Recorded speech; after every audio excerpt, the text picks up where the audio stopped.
Hello. Oh, yay, afternoon coffee. I need to make an afternoon coffee. How are you? How are you guys?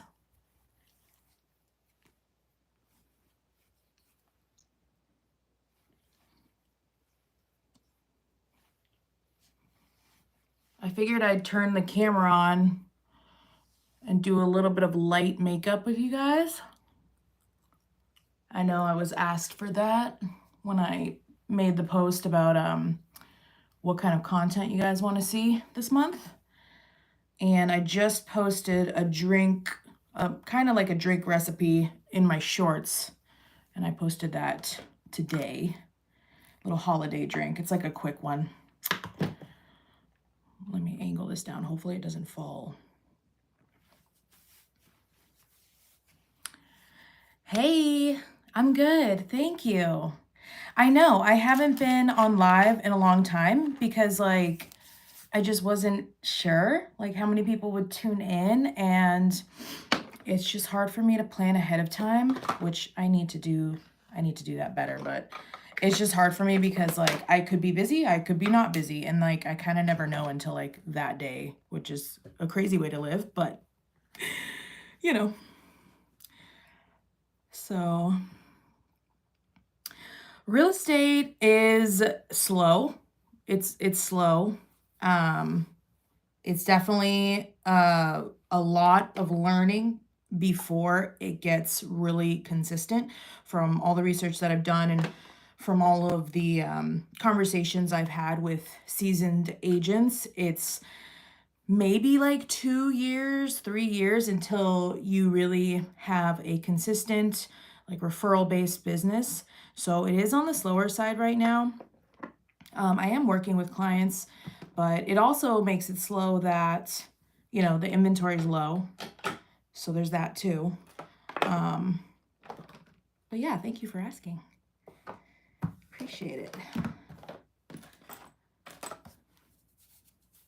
So, do you guys have plans for holidays?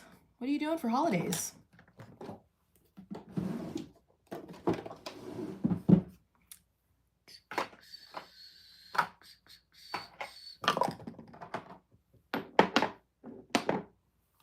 I am not at Starbucks anymore. I quit in early summer of this year.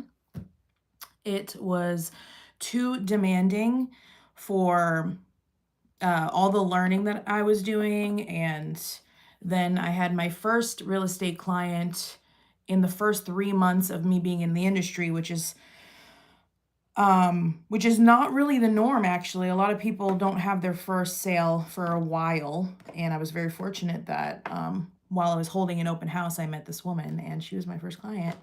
So super thankful for that.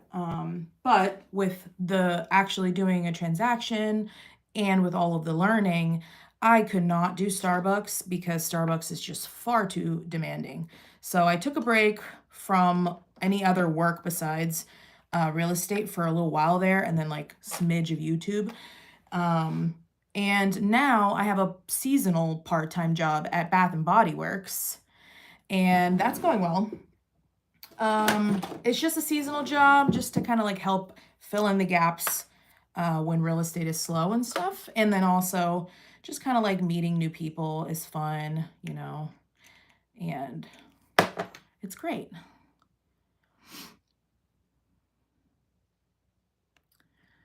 Thank you. Thank you, Jenny. Yeah, my hair got super long. I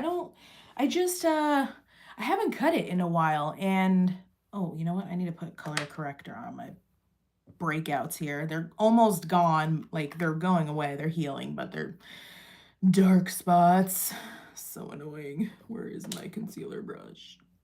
I'm such a mess. You should see my vanity right now. It's like a hot mess. But yeah, I for a while there, I was like cutting it a lot. I was cutting it short a lot, my hair. And recently, I've just been letting it grow. I've just been letting it grow. And then I liked it. And so I'm just still letting it grow. Every once in a while, I cut in some layers just to take the weight off and to help with my blowouts, because I've been loving to give myself blowouts at home just with my Revlon brush. Um, and having layers helps it style better and actually look like a blowout, because when I had like just heavy hair and if it's like all, one length, it's like it doesn't really show. It doesn't, give that little swoop and stuff. So I just give myself layers here and there to maintain the ends and like keep it healthy and stuff. Yeah, it smells so good in Bath& and Body Works. Oh my gosh. I just like love I just go in there and I work and I talk to nice people and meet new people, and then I just like smell all the goodness. So I'm really versed in Bath& and Body Works smells, which is funny cuz like when I went for my interview, I like already knew a lot about what's going on there anyways because I shop there, or I've been shopping there like my whole life, like since being a teenager. So I like already knew a lot of the scents and stuff. So that was kind of helpful that I basically already knew.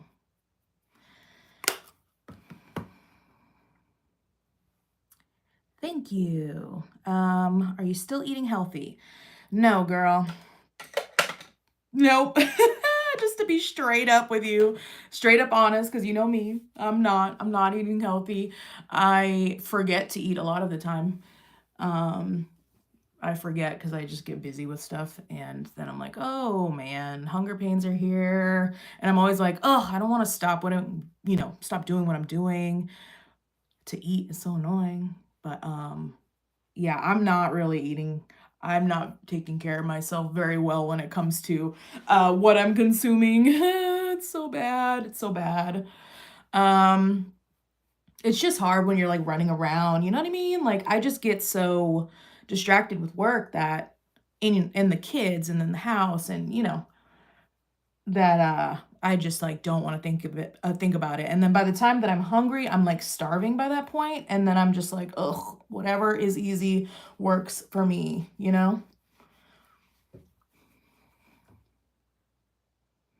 Do you miss Texas? Do you think you will stay in Mass?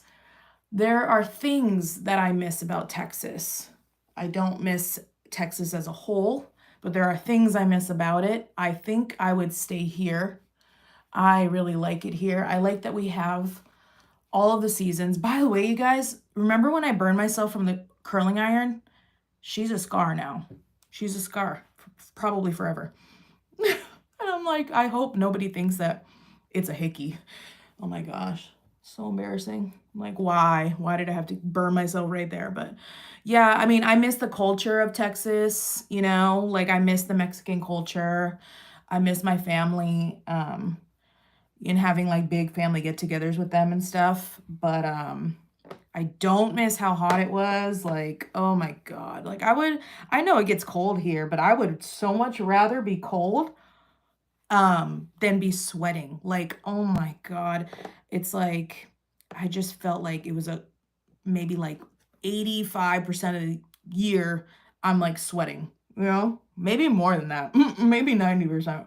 But I was so tired of sweating, y'all. And like the makeup doesn't sit right and your hair doesn't sit right. And like, nothing lasts like with makeup and hair because of all the sweating. I would take like 2 showers a day most of the time because of how hot it was, because I just hate feeling sticky on my skin, you know what I mean? But I love Massachusetts. I really love it here. I love the history. It's so rich in history. I love old homes. So like that's probably one of my favorite things is to like look at old homes, antique homes and stuff. Oh, they're just so cool. They're so cool to me. Which is funny because like my first house that I owned in Texas, as you guys know, was a new construction home, and it's like Instagram worthy and like white and gray and marble and like all the things that people want. And honestly, it wasn't all that it's cracked up to be for me, in my opinion. I still think they're beautiful. I think a lot of people like that style, and that's great. I noticed for me, I just prefer the rich character that comes along with like older homes. And the fall, fall is my favorite. This is like, I'm always so red around my mouth. It's so annoying. Um, Fall is my favorite season of all time.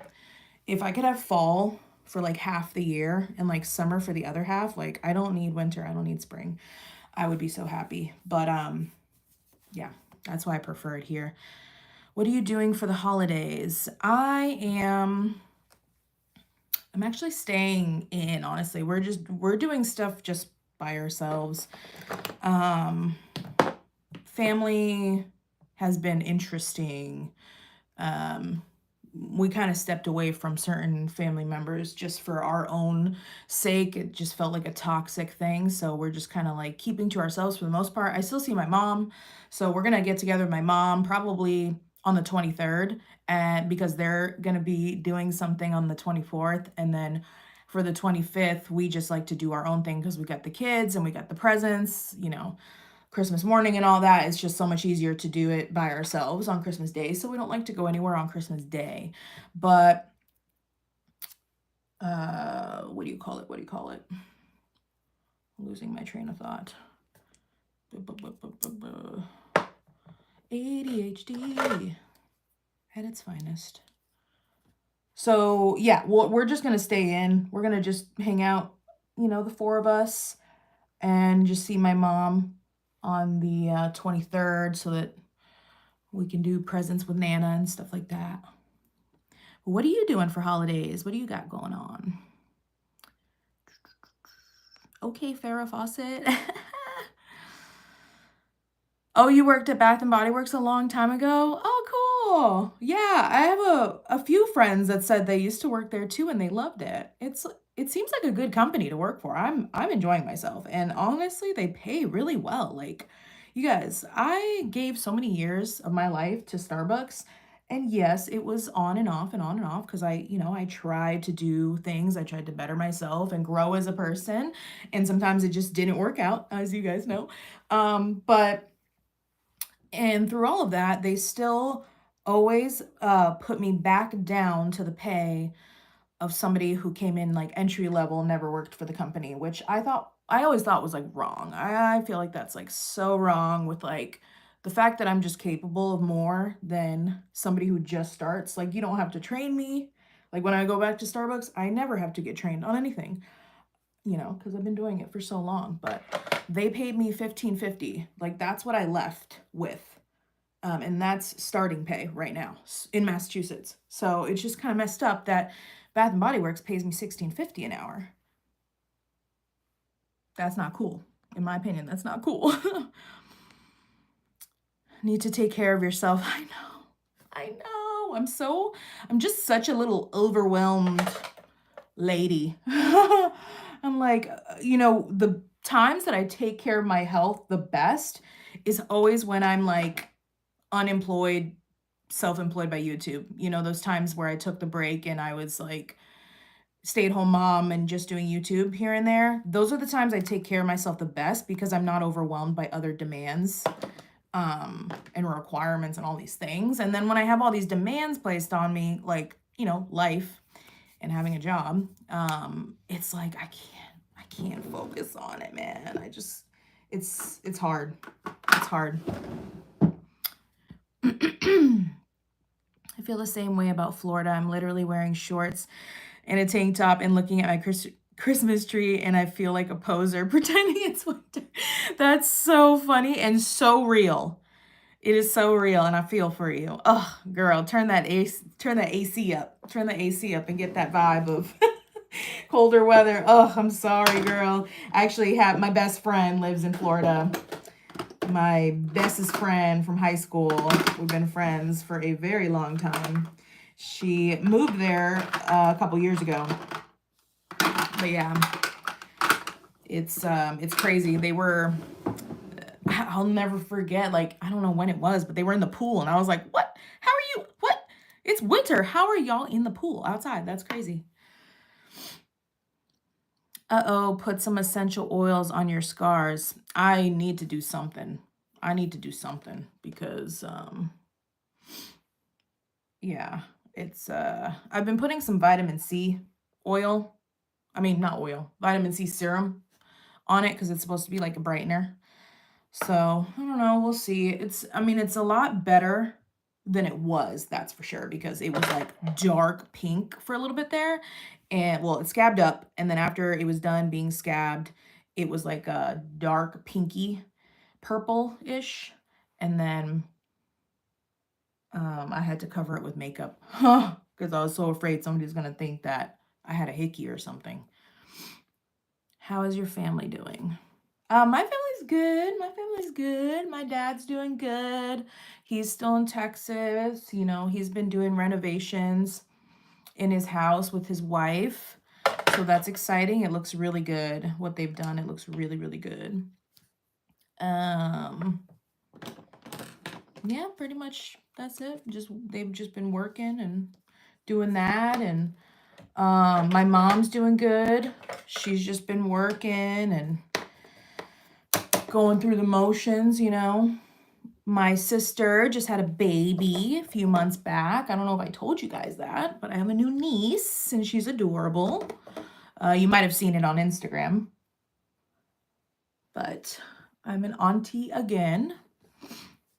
And they're over in Nevada, so I hope to see them in the next couple years. Everything's just so expensive, you know. How is, we got a lot of freebies. We got a lot of freebies. Oh, yeah, Bath and Body Works. Yeah, I got a couple of freebies. That was awesome. Love that part. They should increase the price of how long you have been there. I know. That's what I said. I was like, I guess like if you stay and you don't like leave the company, you do get raises and you obviously accrue a higher pay per hour. But then as soon as you leave, they take those away from you. They take the raises away from you, which I think is ridiculous because every time I've left Starbucks, I've always done it in a good way. I didn't burn any bridges. I was very respectful, very, very professional. It was never like oh, F you guys, like I'm gone. Even if I felt that way in the moment, I wasn't like that and I wasn't portraying that. And so every manager I've ever worked for at Starbucks has always told me, you know, I'm really sad to see you go. You always have a place here. If you need a job again, like I will make room for you. That's how well recommended I come in the Starbucks world, which is great, but it's also like messed up that they don't treat their veteran employees or what do you call it, seasoned employees as if they do care that we choose them as our employer over and over again. I feel like that has to stand for something, you know what I mean? I think it would look good for them in the future as well when trying to gain new employees or new managers or whatever it may be.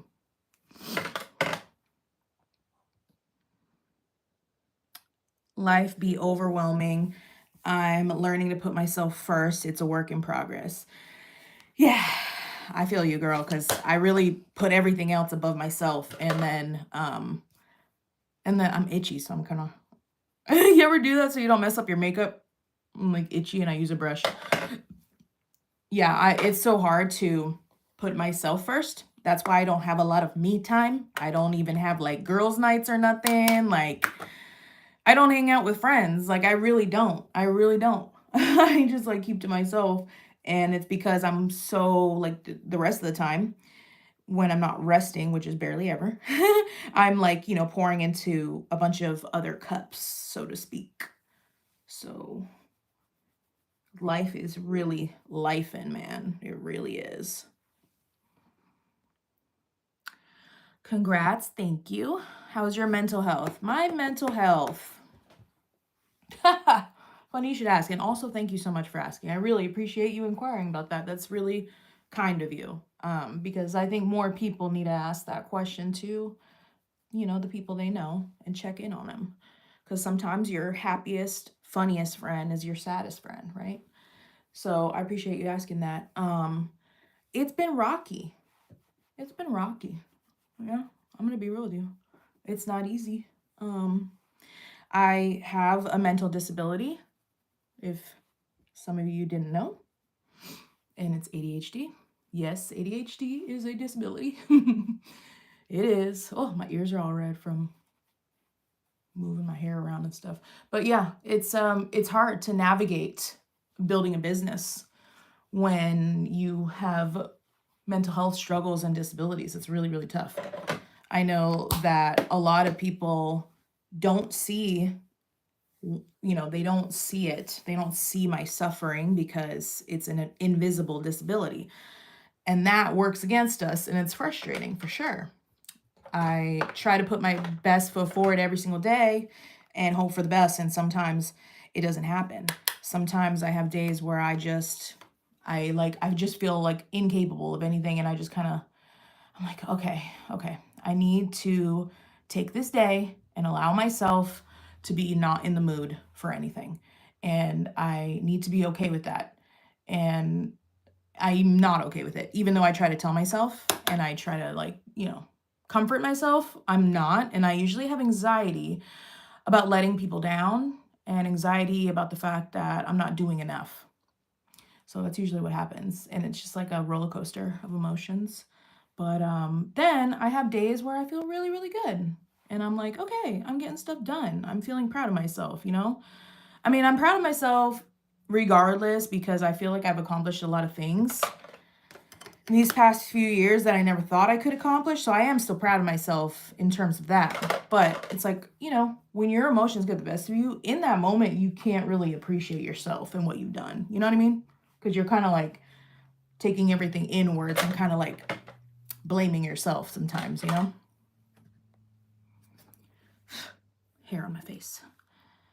But it's a work in progress, my mental health, and it always will be. It's never going to be just like good and then I'm good from here on out. Unfortunately, it's just a daily struggle. Also, with my stimulant medication, they've been out of it. So that's been really hard to work and not have this medicine. And then when I do get the medicine, they don't have my correct dosage. So I've been taking medication that's half the amount of the medication I actually require to function. So I'm pretty proud of things I can do. It's not easy. I have to push through it. And then, like I said, some days it's just, I can't. Family sucks. My son passed away a week after his birthday. I'm so sorry. I'm so sorry to hear that. Oh, November 8th, and I lost him November 16th and buried him for Thanksgiving. Christmas was my favorite. Not anymore. I live in Florida. He's in Chicago. I'm so sorry to hear that. I'm so sorry. Oh my God. That's terrible. I don't even know. My sincerest condolences. Like, I'm so sorry. That's so unfortunate. I just, oh, my heart goes out to you because I could not imagine. And the fact that you're still standing and you're still here with us, like, thank you and be proud of yourself because honestly, that cannot, I know it's not easy. Like, not from experience, but I mean, like, oh my gosh. The fact that you're still standing is amazing and you should be proud of yourself. Thank you for sharing that and being vulnerable. I'm done with my coffee. Nice chatting with you, Kris. Hope to see you on live more. Okay, we'll see you next time. Yes, next time I will need to plan it and tell you guys ahead of time. Definitely. Thank you for joining, though.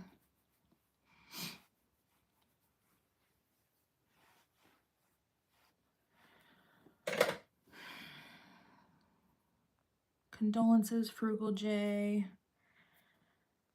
Oh.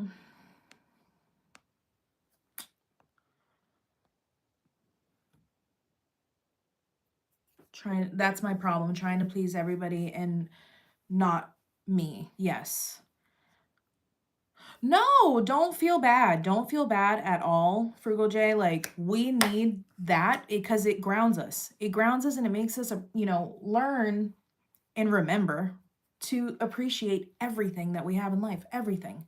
Because it's a gift. What we have is a gift. It's not a right. It's a gift. We have to be thankful for every single day that we have with any of our loved ones or our friends. So it's like a wake up call. And some people get lost. They get lost in the hustle, in the struggle, and they forget what's really important, which, you know, because of having depression and anxiety alongside of ADHD, I actually, one thing I do remember is always to be thankful for like what I have. Maybe not like financial stuff, but I'm always like, if I'm ever feeling down or feeling bad, like, oh, like things aren't going the way I thought they were going to go. I'm really struggling right now. You know, how am I going to be able to do this? How am I going to be capable of doing this? I just always remember like how blessed I am that I am healthy and that I have healthy kids and a healthy husband and that we have a house and that we have food to eat and that we have a car to drive and people that we can depend on if we needed to. Like, we have to be thankful. We have to stop and smell the flowers. You know what I'm saying? Like, we have to remember to be grateful. Have to. Let me go back because I think I missed something. I think a lot more people are realizing what they have. Yes. Do you see a counselor still? Yeah, I'm seeing a therapist. Kind of, he's relatively new because I was doing cerebral for a while there and I was doing Lyra because through Starbucks, I got free counseling through Lyra. So I was doing that for a bit. And then obviously I stopped working at Starbucks, so I lost that benefit and had to find a new therapist. So I just started with this therapist a couple months back. And I go and I see him in person, and then sometimes I do like Zoom, and it's going well. It's going well for now. It's hard because like I've been in and out of therapy for like almost my entire life. So I'm very well versed in like what's going on with me. I'm very self-aware of what's going on with me. I can articulate what's going on with me, but that's why it's confusing, right? Because I can tell you what I'm struggling with. I can tell you what I'm feeling and why and where it comes from, right? Like from an educational standpoint, because I've been through this so many times and I research it so much and I've had so much therapy sessions. But none of that matters if I can't fix it or find a way to work through it. And that's the hardest part of getting help and being in counseling is like, I know these things logically. How do I apply them? How do I fix them? How do I get through this? How do I overcome this? And the answer is not ever clear. It's just not, you know what I mean? And the answer is also different for every person. And it's also different, you know, depending on what situation you're in. And it's just, you know, it's tough. And Frugal J, make sure you focus on yourself and treat yourself and love yourself. But when you say family, sometimes you have to let go. I had to. My dad hasn't reached out in a year. I completely agree with you. Sometimes, you know, we've been taught things since we were, oh, just broke my pencil. We've been taught things since we were a kid that like family is the most important. Blood is thicker than water. I could not agree with that less. I don't know if y'all know that about me, but I could not agree about that less. It's not to say that I don't love my family. I do love my family. I just don't think that family is always the best people to be around you and the healthiest people to be around you and pouring positivity into your life. Just because they're blood doesn't mean anything. And I think people are realizing that nowadays because, like, oh, okay, so we have the same genetics. So I'm supposed to treat you special and I'm supposed to let you treat me like crap? That's not how that works. That's not how that works. So anybody who is not serving me in a positive light, and I don't mean getting things from them. I don't need anything from you. All I need is positivity, support, love, and stuff like that. And if you are not giving me that, then you're not getting my time. You know what I mean? Like, time is time is precious, and I'm going to spend it with people who deserve to be in my presence. And that's not to be conceited or whatever. It's to be that I've had a lot of toxicity in my life and I'm not going to allow it. It's called boundaries, right? But some people who are toxic will act like boundaries are so mean and so rude, and you're, you know, they'll just place all this blame on you. But no, you're just mad that my boundary doesn't allow you in because of the way you treated me, and you're mad that I stood up for myself. That's really what it is. So I feel you on that. Do what you can. Every day is different. We can learn skills to help with that, manage it better.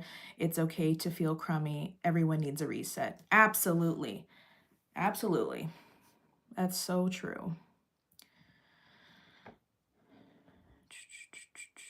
I've been walking, so I can't speak. I've been watching you for so long and I don't always comment, but be proud. You're doing so good, babe. Thank you so much, Frugal J. I really appreciate you saying that.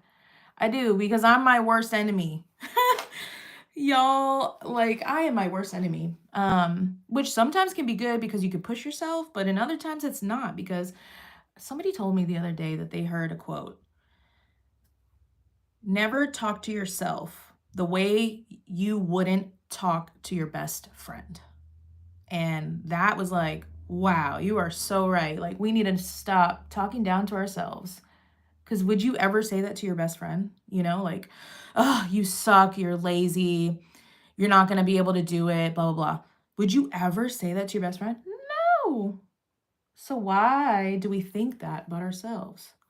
I'm also huge in like manifestation and all that, and speaking things into existence. And I really believe it. And I really have seen it work for myself when I can stay on top of it. And so I really try to focus on only thinking good thoughts. But I do suffer with PMDD as well. And so during my luteal phase, it's really hard to have a positive mindset. And unfortunately, I think it sets me back for a week or two. So that's really, it's frustrating when you know that that's not how you actually think about yourself, but and then it just feels like a stranger imposter has come into your brain and put these negative, you know, thoughts about yourself in there. And you're like, no, that's not even how I feel. Why would you say that? Why would you think that? So that's a battle. That's an everyday battle. I lost my concealer brush again.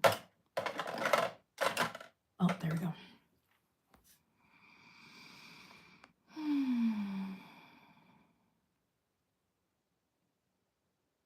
We learn coping skills to help manage. We will never be fixed though, and that's absolutely true. I can look back on my life and I can realize that I have found, like, I like to call them hacks, Chris hacks, or Christian hacks, for myself that work for me. I have assessed the things that don't work well for me, and I have found things that do, in the way that I need to do things for me to live a happy life and for me to get things done and all that stuff. And it's hard because you can't control what others do. You can't control um, the way the government is. You can't control the way family is. You can't control the way your boss is. So that's tough, because you can give yourself a break, but others are not going to give you a break. And I think that's the struggle. I think that's the struggle of it all. But yeah, you got to try your best to find things that work for you so that you can manage a life and still be happy at the end of it. Haven't totally figured it out, but I sure try. I sure try. I try to find joy in like little moments as much as I can. But it's like, that's just going to be it for everything, I think, for everybody. So I agree with you on that one. But yeah, I think I've definitely found ways to make things better. And it's just like anything else. It's like when you fix one thing, you're going to start noticing another thing and another thing and another thing. And that's why, like people who get addicted to plastic surgery, they're like, all I need is my boobs done and I'm going to feel great. All I need is that and I'm going to be amazing. And then they get that done and they're like, actually, now I'm noticing my stomach. I should get that done and then I'm going to be good. Actually, now I feel like my lips could be better. And it just keeps going and going and going. So there's always going to be something we can improve on. But as long as we're trying to put our best foot forward every day and we're trying to be the best us and only competing against ourselves, not competing about, ourselves to other people, and being a good, nice, and kind person to other people, then I think that we're doing good,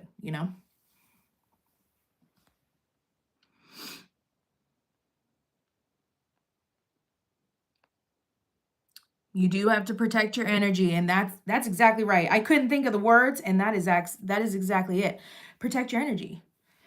because I don't need anybody's negativity leaking into my life. There was already enough that I had to evacuate and get out from inside me. I don't need anybody else's stuff, leaching into my life.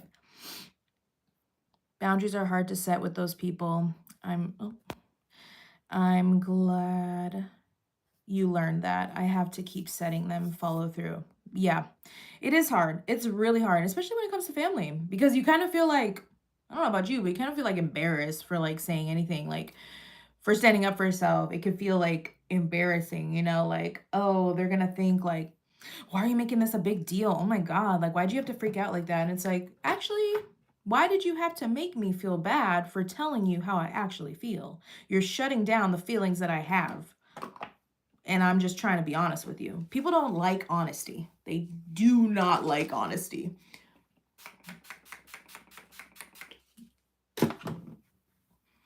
And I know it's hard to hear sometimes for anybody, but at the same time, you have to have respect for somebody who's willing to put themselves out there and actually tell you their genuine feelings.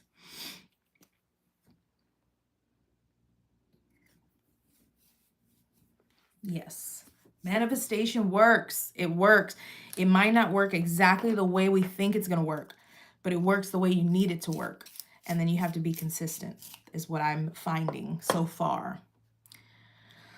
What is PMDD?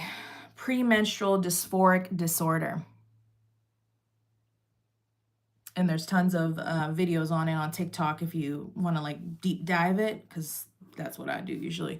But no, I talked to my doctor about it, and she prescribed me a mood stabilizer to combat the PMDD. So it's basically the luteal phase of your cycle. I don't know if you guys track your cycles. Sorry if there's any non-cyclers around here hearing this and you don't want to hear it, I'm sorry. But if you track your cycle, which I've been tracking my cycle for a little over a year now, because I was struggling so much in my PMS time that I was like, this can't be normal. Like, there's no way that this is okay. And also, if it is okay, which society acts like it is okay for us to suffer this hard during our premenstrual stress time, why are you allowing this to be okay? Just because we have a cycle and we've been dealing with this for years and having our periods for years doesn't mean it's fun, doesn't mean it's okay, doesn't mean it's acceptable because you think we're used to it. I don't care if I've had my period for, I don't even know how long I've had my period for, 15 years? I'm not used to it. I'm not okay with it. It hurts. It's painful. It's an emotional roller coaster. It drains my soul every single time. It sucks. And so PMDD is like PMS to a very extreme clinical level, where with my luteal phase, which is the phase, okay, you have your period. The first day of your period is the first day of your cycle. You have your period. After you have your period, you have your follicular stage. So the period and the follicular stage are the best parts of my month. Then I get to the luteal stage. And then there's, what is it called? Ovulation stage right after that, I think.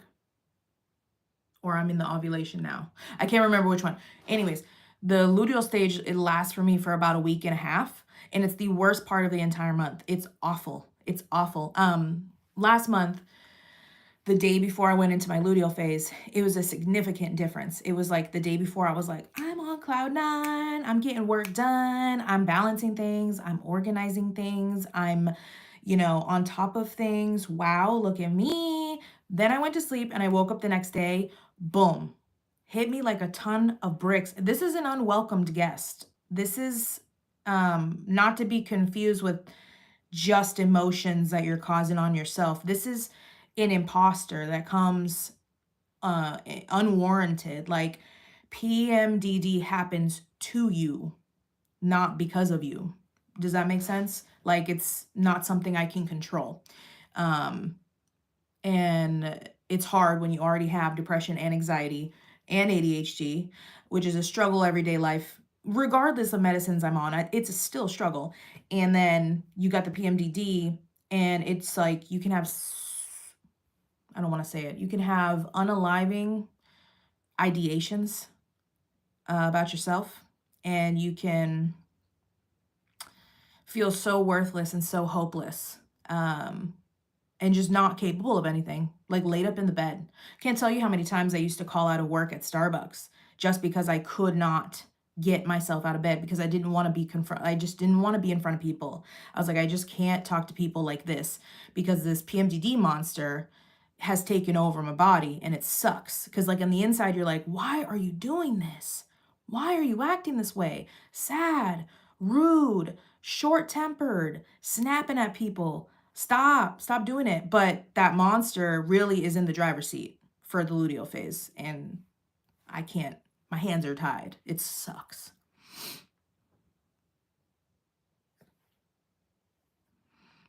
Take care of yourself before you give out donations. Thank you. I know. I do need to remember that. Let's see. Changing the mindset helps. Unlearning the bad, then learning good. Healthy skills to be the best person we can be. Absolutely. That's so true. That sounds horrible. I hope it gets better for you. I think people are getting more aware of how they are feeling inside. Absolutely. Like millennials are the generation that have changed things. That is my opinion. I think that we are changing the game when it comes to parenting and when it comes to being self-aware. Because like our parents and their parents, no. My parents never like seeked mental health help until they were in their older age. Like I was like already out of the house, like 30 years old. And then they decided to seek help with that because they just weren't, they just didn't know. Like I don't know, they just didn't know. It wasn't a thing to do, to look out for. The awareness was not there like it is now.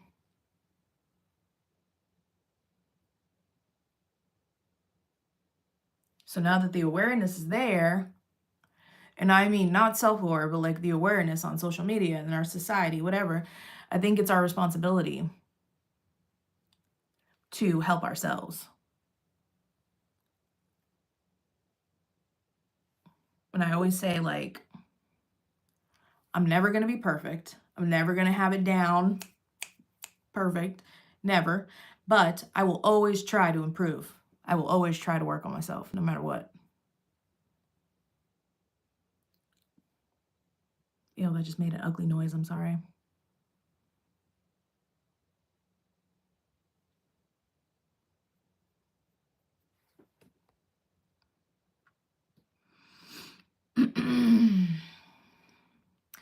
I hope things get better for you. Mental health is real. Even though people can't see it, it doesn't mean it's not there. Exactly. And I think that's the biggest struggle is that it's invisible. I can't tell you how many times I've talked to doctors and talked to people and tell them what's going on. And they just, you can see it in their eyes that there's no empathy at all. They're just like, whatever, you're fine because you have a husband, you have 2 kids, you have a house that you own, you have cars, you have jobs, you're fine. You're fine. Like, I can't tell you how many times people have judged me from the surface. Oh, like, oh, she knows how to do her makeup. She dresses well, blah, blah, blah, blah, blah. She has a YouTube channel where she puts her face on the video for people to see. She's fine. It's an act. She's fine. No. A lot of times the people who put themselves out there is because they're validation seeking and dopamine seeking. Because with ADHD, what it is literally being deficient in dopamine. And dopamine is the hormone that makes you not only feel happy and good, but makes you do the things that you don't want to do. And that's the thing with ADHD. So we seek dopamine all the time. And there's nothing you can do about it. It's because your brain is telling you to find it and seek it out. That's why I'm a shopaholic, y'all. Hi, Stacy. I hope you are well too. What you got going on? I missed somebody here. Brooke, everything was hush hush. Yeah, that's right. If you had problems, if you were struggling, you just didn't tell anybody because it's embarrassing or something, right? Or they would think something's wrong with you. Sometimes children have to be better than their parents, teacher. Absolutely. I think that's how it always happens. I hope my kids do better than me. I hope my kids have an easier time, a better time, a more joyful time in their life, in their adulthood than I do, and than I did so far.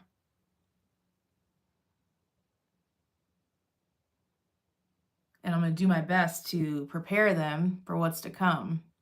And they might not like it, but I know it's going to be the best for them. And I hope they appreciate it, later down the road. But yes, I want them to surpass the teacher. I want them to surpass me. I hope to put them in a place where they have a better starting point than I did.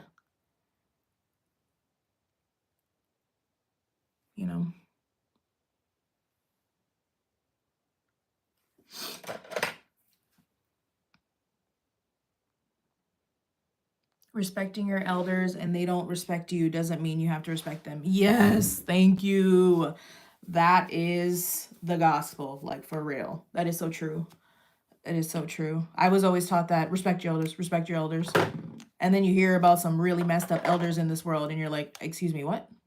You want me to just respect somebody that I don't know without having them earn it? No. I will be respectful to people when I meet them, until you show me otherwise. And then, you know what I mean? I'm not going to be disrespectful to people, but I'm also not like, I respect that person. Like if we just met and I don't know this person, but I will be respectful to everybody as long as they're respectful to me. How are your glasses going with the migraines and headaches? Oh my gosh, it's so much better. I forgot to tell you guys about that. Like, guys, my world is like boop, boop, boop, boop. Like I'm always like here, there, everywhere, and I forgot.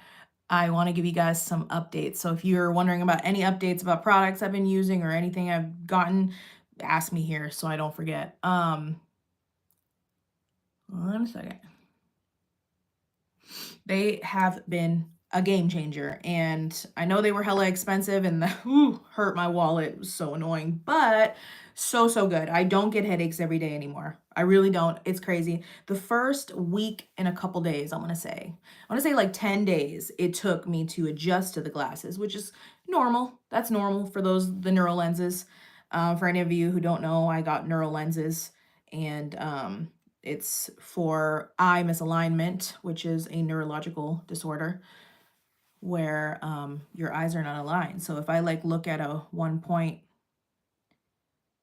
like one of my eyes goes, like if I look into here, they're not both going in the same direction. They're kind of like misaligned. So it took about 10 days to get used to them, which was really weird because if you look straight, you're like, oh, okay, this is fine. It feels like you got a little higher prescription, that feeling. And then if you look down, if you leave your head like this and look down in the lens, it looked like a fun house mirror. It looked crazy. I was afraid I was going to trip or fall on myself, and I was scared to drive with them, so I didn't drive. The first day that I got them, I put my old glasses back on and drove home that way because I was so afraid of crashing or something until I got used to them. So, but I'm used to them now. They're awesome. So glad I made that decision. I know it hurt my wallet, but it had to be done, and can't put a price on health, and I don't want to have migraines every day. That sucks, so it was a really good decision. And if anybody's struggling with that, highly recommend. I know they're expensive, but you can finance them. Which is our saving grace right now, because I feel like everybody's living off of credit. Unless you're in the upper class, you're living off credit, girl. And then the people below us are living off the government. So life is just hard for everybody. And I empathize with that. I really do. Because I'm feeling it. I could say I technically have 3 jobs. I have real estate, I have YouTube, and I have Bath and Body Works. Do you think I'm thriving financially? Nope. Not at all. Struggling just like a lot of other people are. So Life's crazy. They don't make it easy for us. But I'm for the people, and I always will be for the people. I'm here to help. You know, I'm here to help. Um, that's the thing. I gotta figure out a way to like market myself for real estate in a way that like I want people to know like I'm here as a resource. I don't want to just make people buy stuff. That's not the name of the game. I want people to know that I'm here if they need it. That's what I want. That's the message I want to convey is I'm here should you need my help.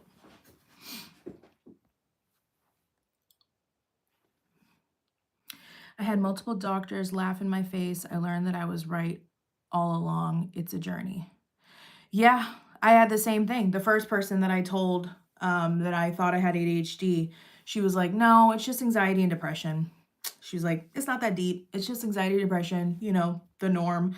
And then if you guys, or if you followed me then, when I lived in Austin, Texas, I got on Lexapro, the SSRI, like, what do you call it? Antidepressant. And that was awful. And I gained 40 pounds from that antidepressant. And it was awful. I did not have joy. There was no joy. I did not want to feel joy. I didn't care to feel joy. I didn't care about anything. Did it make me not feel sad? Did it make me not break down crying every day? Did it make me not get into panic attacks? But it also made me not have a drive, if you know what I'm saying.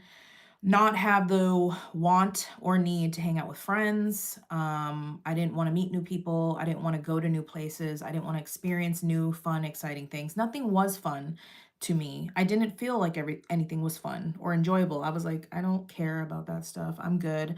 I'll just go to work and come home, eat food, and then watch TV and go to bed and do it all over again. Like I was okay with that. And that's a problem. That's a problem in my book because I should want to go. Like my husband would ask me if I want to go on date nights to these fun places, and I was like, I'm good. That's not cool. And that's when I knew I was like, there can't be a way that this medication is for me. This can't be what it's supposed to do. You know what I mean? So that's how I knew something else was up. And like I kept going, I kept advocating for myself, doing the research, and she wouldn't listen to me. So then when I moved here, I continued advocating for myself, which was extremely hard because I was suffering from probably the most debilitating seasonal depression I've ever had because, you know, moving into the bleak winter, because 2 years ago we moved here in October. So it was very bleak. We missed all the leaves and the fun beauty of New England in fall. So it was hard, but then I just kept advocating. I kept going back, and then I finally got my diagnosis. But from the journey of when it started to get my diagnosis to when I actually got it was like a solid 3 years of advocating for myself, which is crazy. Doing good, just at work. Nice. What do you do for work, Stacy? If you don't mind telling us. I just had to use care credit to get my dog fixed. I feel you. I got my balance on care credit, and then I also have dental first. It's all dental stuff because y'all know last year I suffered from all of my dental work. Like crazy things were happening, and I had a lot to pay for. I have a dental implant that cost me $5,000, more than $5,000. Ridiculous. What was I gonna say? Yeah, all of that's financed because I can't afford it. And now my glasses are financed, so living off debt. Wow, that's great. Yeah, I've been struggling with chronic daily headache migraines for years. I mean, look into it because I tried to do like an elimination process, right? Like I tried to take allergy medicine, which by the way, I gotta get my glasses. I gotta get my glasses back on now that my makeup's finished. But I tried to do an elimination process of like, okay, well, maybe it's just allergies because I've experienced having allergies if I blah, blah, experience having a lot of headaches frequently, and it was lo and behold allergies. So I would take allergy medicine for like a week and see if it went away, and it didn't go away. So I was like, okay. And then I remember the last time I was experiencing, I'm gonna spray myself, guys. Have you smelled Pure Wonder from Bath and Body Works? Have you smelled this? It smells so good. I actually like the lotion more than I like the spray. I don't know if that makes sense, but I just really love the lotion. The spray is really good though.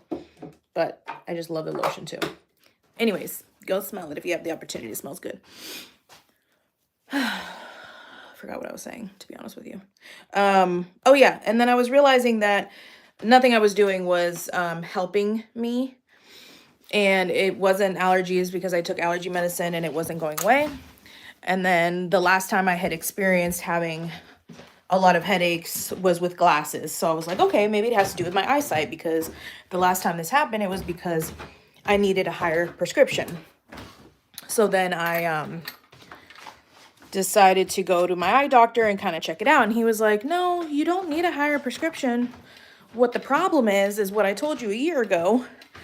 And that's that you have eye misalignment. And the only thing to fix that is, what do you call it? Is the neural lenses. Unfortunately, that's the only way. Like, we can't do any like thing else for you except for that lens prescription. And I was like, oh, okay.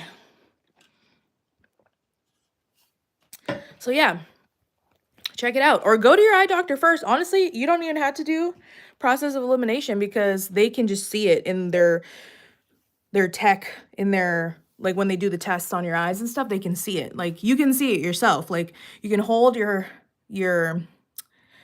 hand over one eye for a while and then like remove it and see if one of your eye comes back, like if your eye tries to come back, because it gets lost over there. So you can kind of like do the test on yourself sometimes and maybe give yourself an inclination if that's a possibility, but definitely look into it. I wasn't feeling healthy taking Tylenol every single day. That just didn't feel right to me.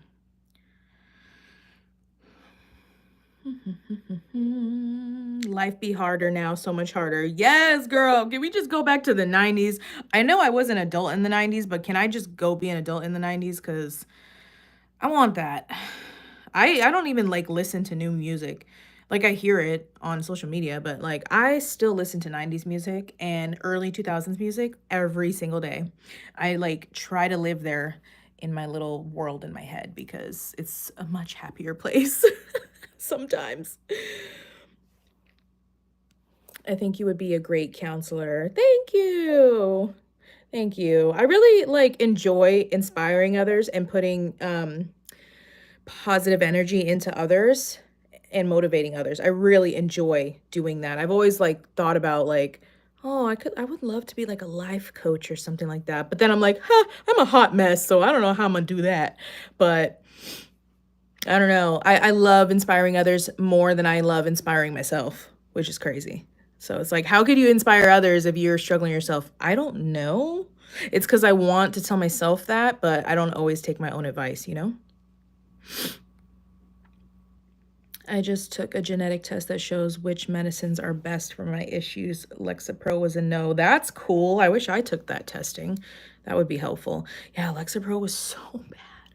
So bad. Not to mention that I gained like so much weight on that. It was so frustrating. Advocating is a must. Seasonal depression sucks. I despise the cold. I want the beach back. I hear you.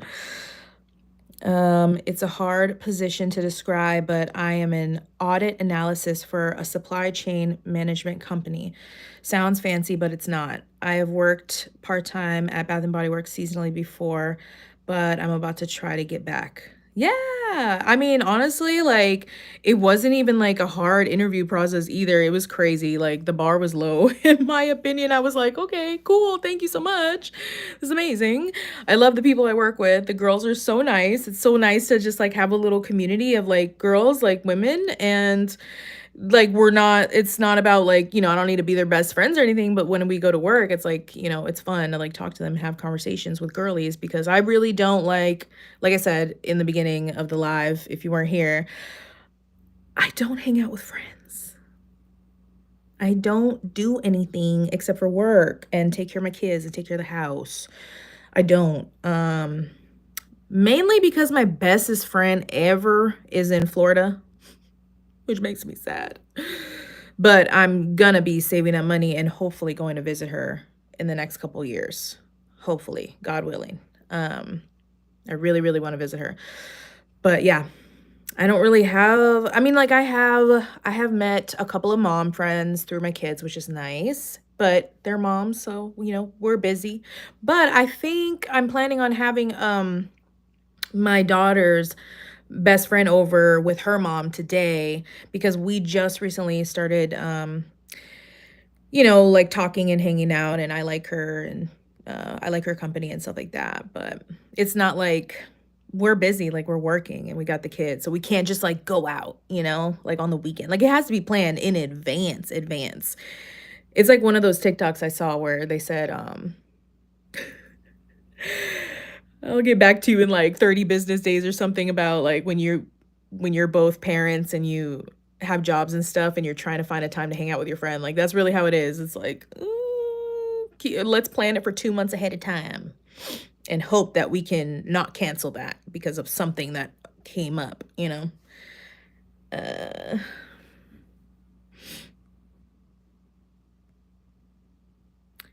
oh, let's see. On after the first of the year because money problems. Yep, I hear you. I mean, that's why I got the seasonal job because of the gap, fill in the gaps of real estate, but also winter time. We have oil in this house and oil is so expensive. It is so expensive. It's insane. Like it's like paying rent and you're paying your mortgage. Like oil is so expensive. I also need some dental work too. Got a broken tooth. Oh, I feel for you, girl. I feel for you. My place where they took my wisdom tooth recently, earlier this month, is still, I mean, like, it feels fine, like, it's better now, but it's still technically healing. And last night, I noticed that I was swollen in my gums, and I was like, uh-oh, what does that mean? I hope I don't have an infection. Like, there's still technically, like, what do you call it? Like a hole in the gums. And I was like, what if the food got stuck in there? And yeah, I feel okay today though. I flossed really good last night and I did the water flosser thing too to make sure nothing was in there. Good luck with your dental work though. I know it sucks.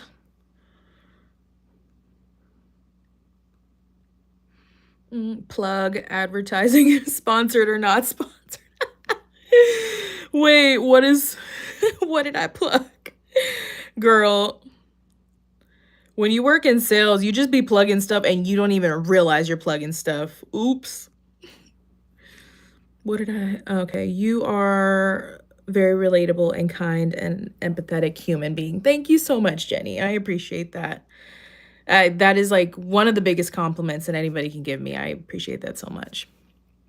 Didn't you hang out with the neighbors? Yeah, yeah. So we have some neighbors down the street that we see from time to time, but then again, like they're super busy too. They're very busy with their jobs. So every now and again we'll get together. Actually, I think that my husband is joining a golf simulator league for the winter time because a golf simulator just opened up nearby us and he's going to do it with our neighbor, the guy. So yeah, and then sometimes the kids have play dates and then we talk forever outside like neighbors. But then like a month will go by and we don't see each other because like life is crazy.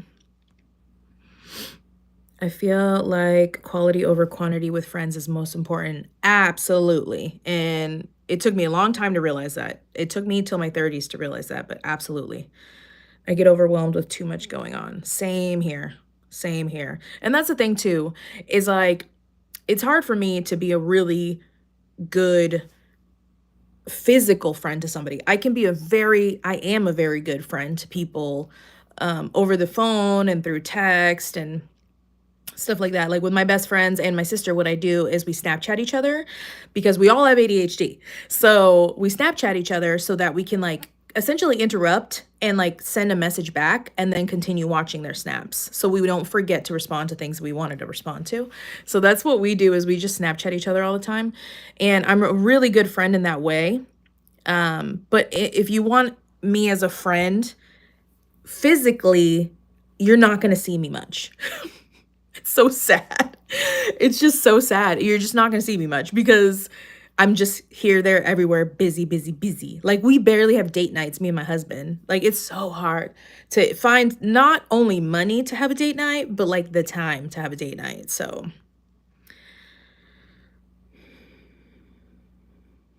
it's so hard to make friends as an adult. Did I respond to that? It is hard. It is hard because the older you get, the more set in your ways you get. And I like what I like and I don't like what I don't like. And I expect certain things out of my friends, and if they should expect certain things out of me.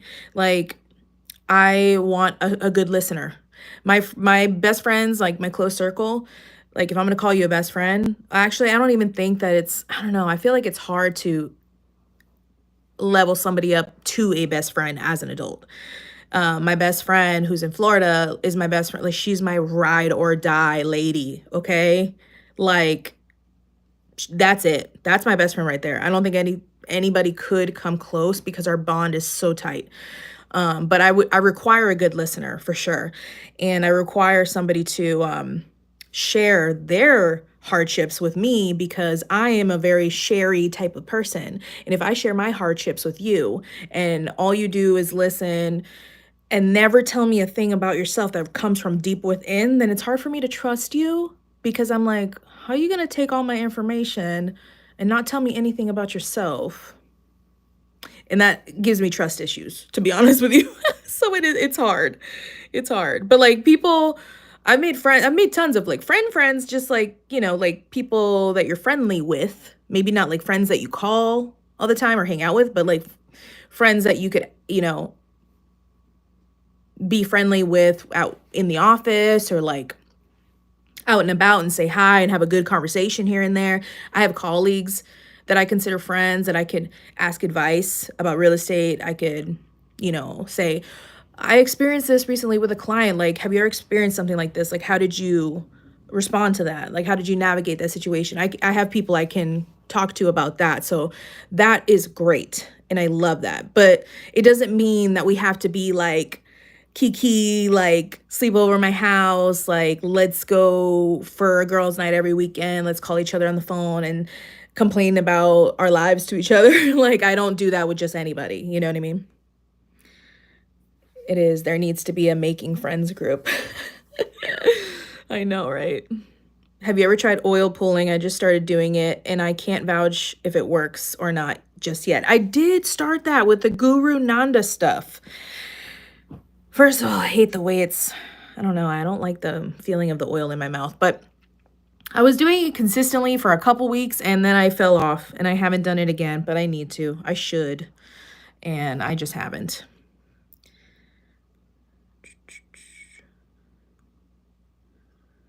Hey, Rocio. Is it Rocio? Rocio?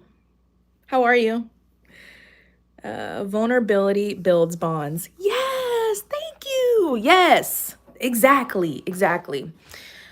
It does. And I've had experiences with people that don't want to be vulnerable. And so it was just me. It was just like one-sided of like me being vulnerable all the time and then not being vulnerable. And then I feel embarrassed for being vulnerable. You know, like it turns back on you like, oh, okay, well now I'm feel weird for telling you all the things because you're not telling me all the things. And now I just feel like a weirdo with a bunch of problems. You know what I mean? To me, best friends is like, oh, you got problems? I got problems. Let's compare. Let's talk about it. Let's laugh about it. Let's be mad about it. Let's be sad about it. Let's just feel it. Let's just feel it together. Because I'm an external processor. I don't know if you've ever heard of that. An external processor, like, or a verbal processor. I need to process my emotions by way of talking it out with somebody. So if I'm going through something and nobody's available to talk to, I feel really alone. And I'm like, oh my God, I can't accept these emotions and I don't like know how to, like what to do with these emotions because I need to talk to somebody about it and get their opinion on it and kind of self-reflect through talking to people. Kind of weird. Look at, guys, I got that countertop ice machine from TikTok through a collaboration. Things are popping off on TikTok. Like, I've been asked a lot to collaborate with brands on TikTok, which I know like everybody and their mother is doing. But it's funny because now it used to be like mostly YouTube collaborations, and now it's mostly TikTok collaboration requests that I'm getting versus like YouTube. Like I'm not getting too many YouTube requests for collaborations or sponsorships right now. Just like the normal ones that I usually do, and then oh, that skincare device with the radio frequency, y'all. I've been using that and I see a difference. I genuinely see a difference. And I'll have to share a picture with you guys. I'll post it to YouTube, like where I just like post it to the feed. I took pictures of like 4 different days and I put them side by side, and you can see a difference. So I'm loving that. I'm excited about what it's going to bring long term for my skin. I think I just went on a tangent and got lost. Sorry, guys. Let me see. Yes, girl, I wanted to mention before I hop off here, I'm your birthday twin, probably different year, but I just think that's great because I've not found anyone with the same birthday before. Oh my gosh, happy belated birthday, Stacy. That's awesome. I love that. I'm November 7th, 1989. And proud of it. I'm proud to be a millennial. I know the younger generation has been making fun of us on TikTok, but I would not want to be any other generation. I like the generation I am. I think we're some tough cookies, and I think that we are paving the way.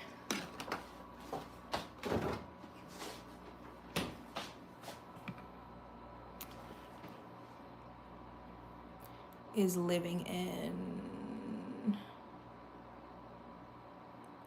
I don't know. Wait, Angie, what did you say? Is living in? I don't know what. I got lost there. Yes, I can so relate. I didn't notice anything doing that oil pulling. Yeah, I don't know. I think it takes a long time. And I'm very bad with like keeping consistent on my routines with myself. You know, like exercising and eating healthy. Like, you guys know, I can like go hard. I can go hard for a couple months or maybe a year on like a fitness journey and eating healthy and being non-toxic and all those things that I've done, and then it's like I fall off. And that's on ADHD. Struggle with the consistency in that, in the daily routine.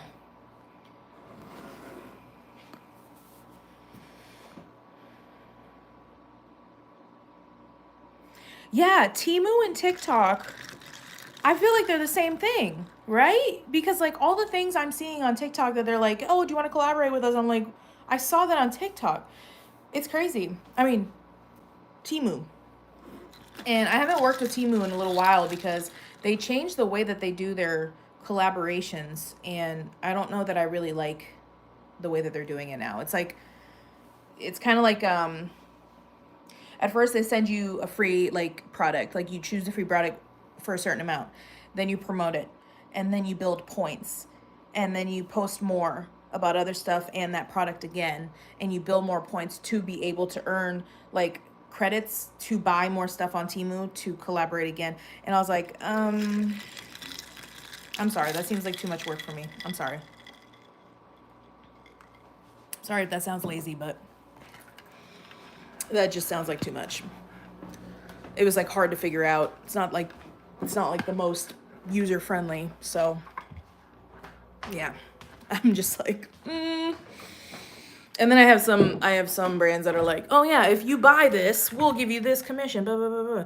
And I'm like, listen, I'm already working a commission job, okay? And I will do commission stuff for certain things, but most of the time I'm like, okay, it has to be that something that I really wanted anyways, and that I really am going to use all the time, and I would have bought it, and then I'm saving money by getting it for free and then possibly potentially earning commission. But affiliate marketing is not as easy as it seems. I know a lot of people go around saying like, you should do affiliate marketing like on TikTok, like for jobs at home or whatever, but it's not as easy as it looks because people might click on your link, but they might not buy through you. and like the percentage of people that are gonna buy through your link, I think is like, it's just low. Unless you have like millions of followers, I guess. Or maybe even like hundreds of thousands of followers.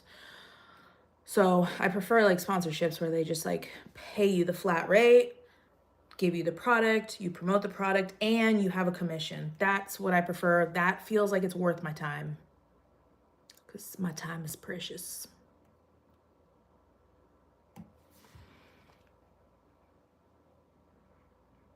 Hi, Kris. I love watching your videos. I was just going to look for a video and noticed you were live. Hi, Amber. How are you? And thank you for supporting the channel. Thank you to all of you for supporting the channel. I appreciate it. I can't believe it's already been 76 minutes. 1995 here. I'm a millennial too and proud of it. Hell yeah. Love it. I guess I'm an elder millennial. Oh, goodness. Was living in Texas cheaper, more expensive, or about the same? Because, girl, living in California is expensive. Oh, California. Were you born and raised in California? Because you couldn't pay me enough money to live in California, to be honest with you. And it's not like to be like offensive. It's just that it's so expensive. I just can't imagine. And I know that it's like very saturated. So I just wouldn't want to. I like being not in a super saturated area. So yeah, that's tough. I heard rent is insane over there. And for as far as which one was cheaper, Texas was definitely cheaper. Texas was definitely cheaper, but the minimum wage is also lower. But we were thriving in Texas, like thriving. And we wanted to move back, which is amazing. And I'm glad we could afford it because through the sale of our house. I'm telling you, invest in real estate whenever you can. And by that, I mean, be a homeowner. You don't have to just be like a real estate investor. Like I was saying this before I became a real estate agent. The best thing we ever did for our family was buying a home, because the proceeds, there goes my ice machine. The proceeds from selling our first home was what funded us to move here, which costed a lot of money, and it funded our down payment, and we paid off my husband's thousands of dollars of student loans. So without the sale of that home, we would have never been able to do those things. So, but yeah, we were thriving over there because it definitely was cheaper, but the property taxes where we lived were actually really expensive, because we were in like a new construction, new development kind of area. But here, yeah, it's massively more expensive for sure. Taxes and stuff like that. I mean, you can find places with lower like property tax. There's definitely tons of places with lower property tax, but for example, where I grew up, where I graduated from high school, where I met my husband originally was Wayland, Massachusetts. And you can look this up. Last time I checked, the median home price was 1.2 million.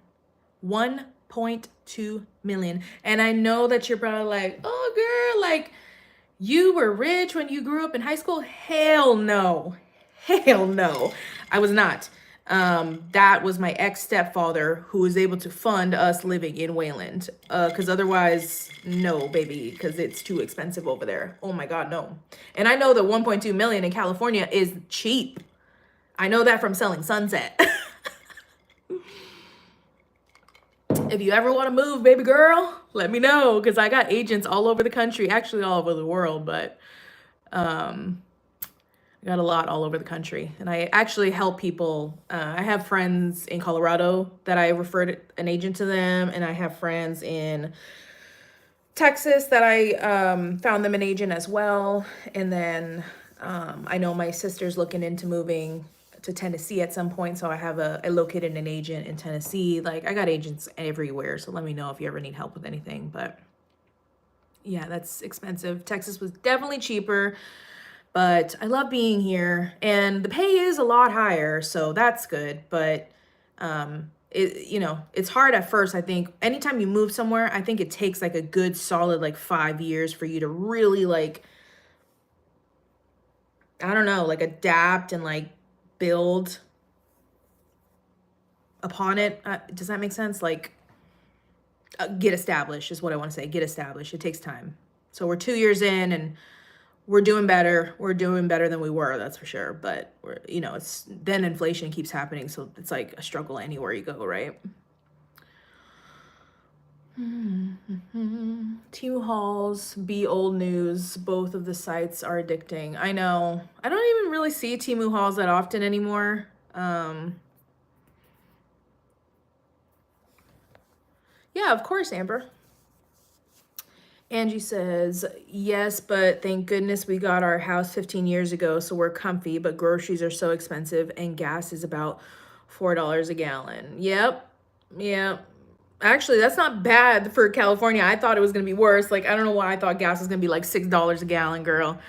So it's like 370 over here for gas in Massachusetts. And then 15 years ago, so you're yeah, that's good. Same with us. Like, luckily when we bought, we have like I think a 4% interest rate on our mortgage here. Whoo, girl. Ooh, thank you for the hearts. Thank you for the hearts. And yeah, we're staying comfy. That's why I did renovations and stuff. And I love this house. Like, I love this property. It needs a lot of work because it's very old, not because it wasn't well taken care of. It was very well taken care of because, y'all, this house is 230 years old. It has seen America since almost its establishment. Like, that's insane to me. It's just insane when you try to wrap your brain around everything that this home has seen. So there's definitely a lot of improvements that could be made, but I think it's worth making the improvements versus going somewhere new. And also, I want to stay comfy with my 4%. Not that there's anything wrong with the interest rates right now. Like, if you can afford to buy a home, buy a home. If you can't afford, then you can't afford. It just is what it is. It just is what it is. Like, if we never bought before, we would never know. I think it's hard for people who already own a home with a good interest rate to want to move because they have one that is lower. So they're like, why would I give that up? But there's still going to be people who have to move regardless. Like, game changers. What do you call it? Career changes and promotions and like relocation and all that.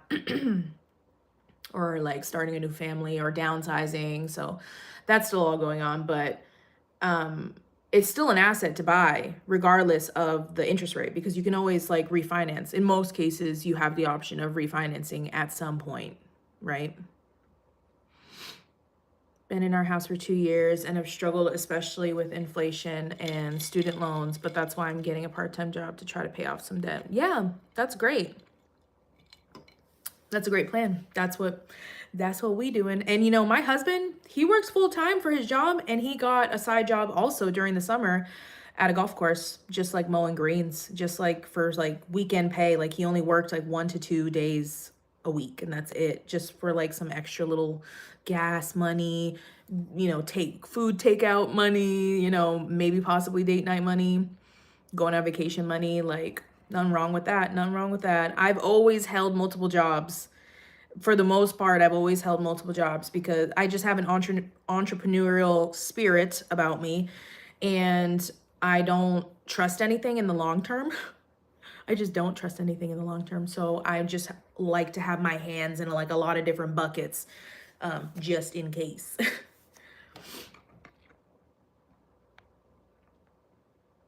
Your house is so super cute from what you've shown. I love homes like that.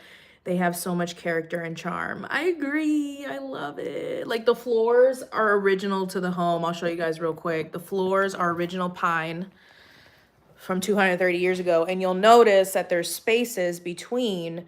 Over time, the house settles and things kind of get wonky. So the thing about old houses though is they get wonky and they settle, so the floors are not totally straight. You could roll a ball and it's going to roll down like it's rolling down a very slight hill. You can't maybe see it from the naked eye all the time, but it's slanted.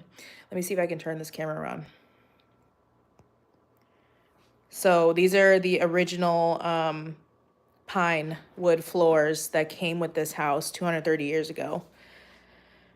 And so this is what I'm talking about. Look at how big this space is. You can almost fit a finger in there. And to think they used to be like that, close together. So the previous owners, they tried to put like some like silicone caulking in there, is what I noticed. But yeah, it's kind of frustrating because like when I'm like sweeping and stuff, like little dusts and stuff get stuck in there. It's kind of annoying, but they did put a nice like varnish on it, the previous homeowners. So I got to find a way to kind of like fill those cracks. I'm gonna have to look into that. If anybody knows a guy in Massachusetts that does something like that, let me know. Let me know. I'm always looking for resources. And then, of course, this the fireplace is original. I just love how grand it looks, like the mantle. I've always wanted a mantle like that to put stockings over. It's so cool. Only thing is this is our dining room, not the living room, but that's okay. It's really cool. We don't use the fireplace because we need to get it serviced. And then this is a pizza oven. We've never used it, but that's original to the house as well. So it's really cool. Cool stuff. I love the built-ins. We didn't bring one single dresser from Texas. We don't have dressers in this house. We don't need the dressers because we have multiple closets. Each of the kids have 2 closets in their rooms, and they have built-in shelves and stuff to put the clothes. And then in our bedroom, the primary bedroom, we have 4 closets, believe it or not. That's crazy, right? It's crazy. I love how much storage they had back in the day. And then I have my beauty room, which has 3 closets, a bunch of shelves, and like cabinets, as you guys know. So, and then we got the shelves and the cabinets in the sitting room and in the dining room. Just so many built-ins, and I love it. I love it. I love it. I love it. Let me see. Where was I? But thank you very much, Brooke. I appreciate the compliment. Our house needs work too. It's 100 years old, and is unfortunately not somewhere we can grow into, which should have been taken into account, but now we feel stuck with the interest rates right now. Yeah, that's tough. I would speak to a lender, and if you want to hit me up, I can help connect you with a lender in your area. Yeah, because that would definitely be a lender question. I can't give lendery advice because I'm not a lender, but there might be some options for you. Like I've heard of other things. I don't know if this applies, and I'm not trying to advise you on it. Just say that for legal reasons, but I've heard of this thing called the 1031 exchange.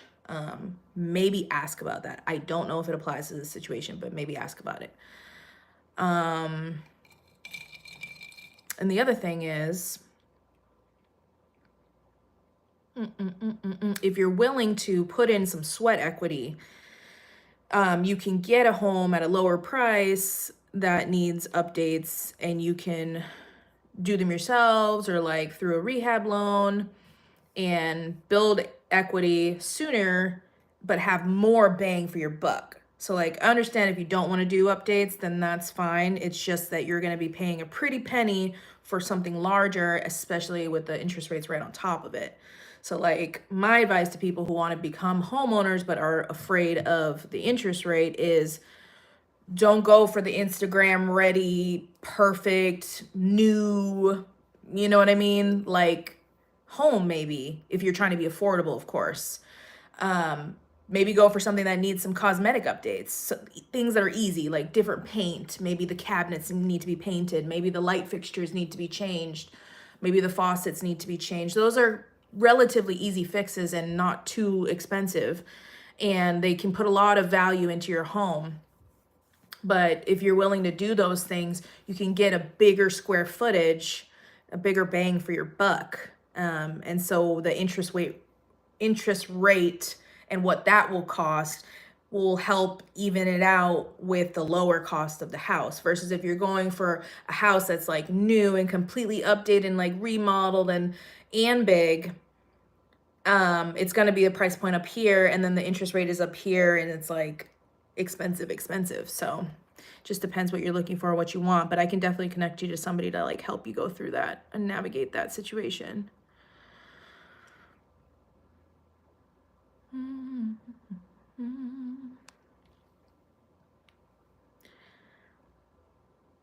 Thank you, Brooke.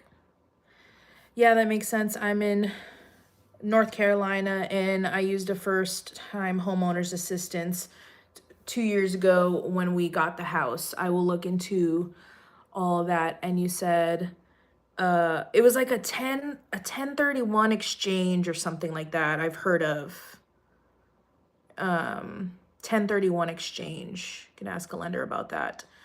Trying to think.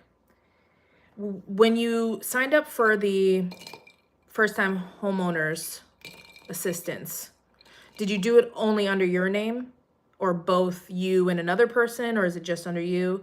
Because if you only did it under you and you happen to have a partner and they haven't ever done it, they could use it the next time on another loan. It just has to be your primary residence.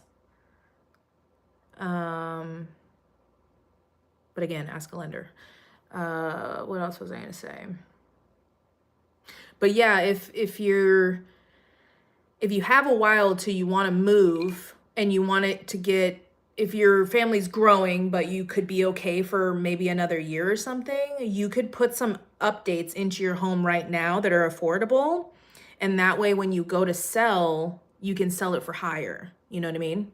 Like I said, fresh paint, fresh like knobs on the cabinets, fresh like new faucet fixtures, light fixtures, like a fresh, let's see, I'm like trying to think of like easier, curb appeal. Curb appeal adds value to your home. Some of those things that don't cost like too much, add into your home now while you're thinking about maybe the possibility of in the future moving. Then when you do it, your house is worth more and hopefully sells for more.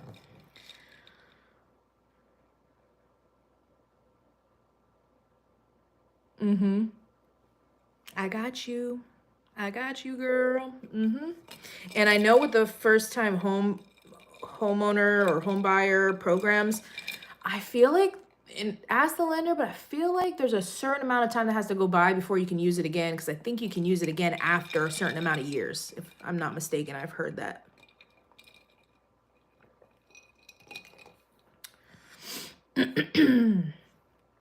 But there's, houses are always going to sell as long as they are priced right.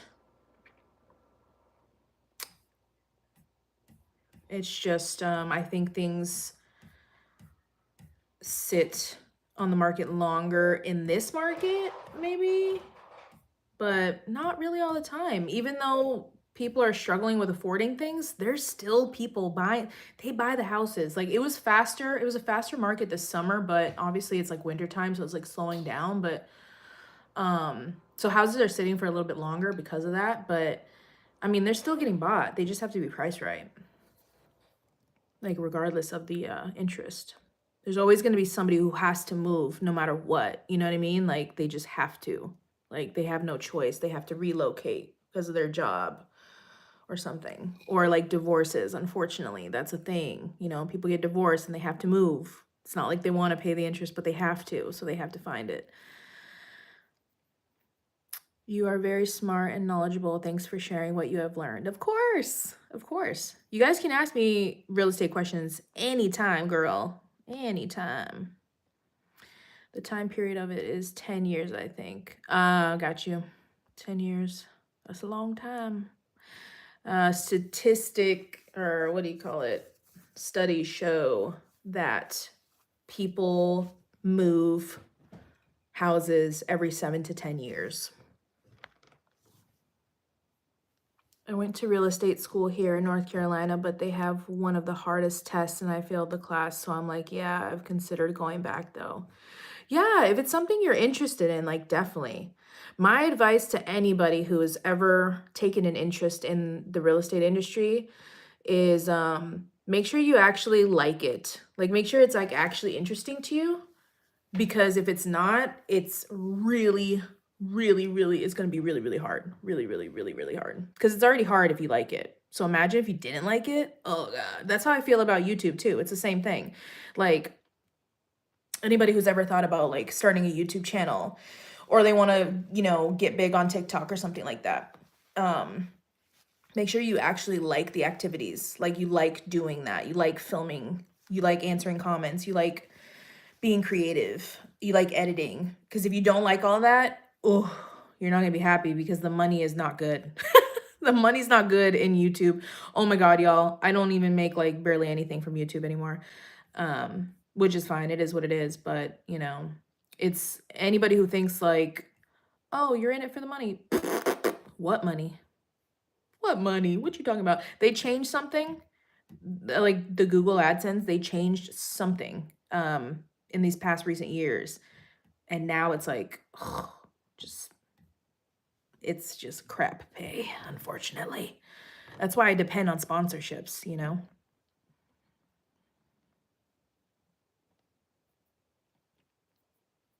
But yeah, you should definitely go back if you have an interest in it, definitely do it.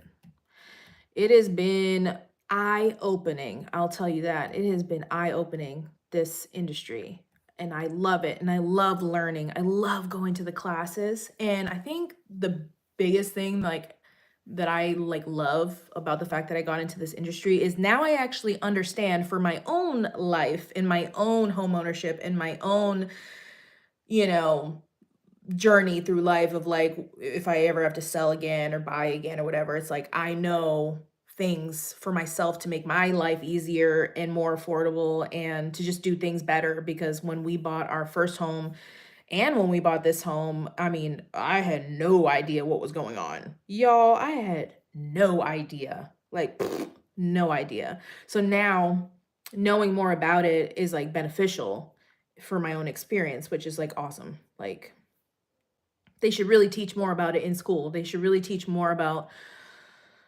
um, what it means to get a mortgage and what it means to be a homeowner and the benefits that it can provide you. And they should really teach more about the language of money because we don't understand the language of money and that they do that on purpose. They don't want us to understand the language of money. But why were we not taught that? Why were we not taught about debt and about savings and like about making money and about investing? Like I've been trying to learn so much about investing and I do plan on investing in real estate at some point. But like why don't they teach us about that?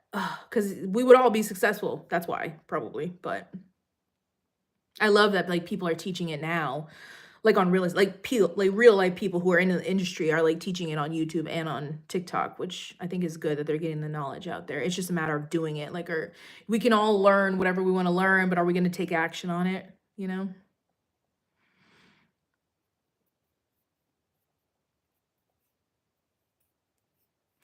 I think that's why people transferred over to TikTok. They make more money on TikTok than other short form platforms. Yeah, because that's the thing is like we all went towards like a short form like nobody wants to watch 30-minute videos anymore. But then now recently like this is very fresh information. I've been noticing that the algorithm on TikTok is pushing videos that are longer. I guess people are missing the long form. I think it's a combination of both, is what I gather from my experience and from the research I do looking at others' businesses, is that you have to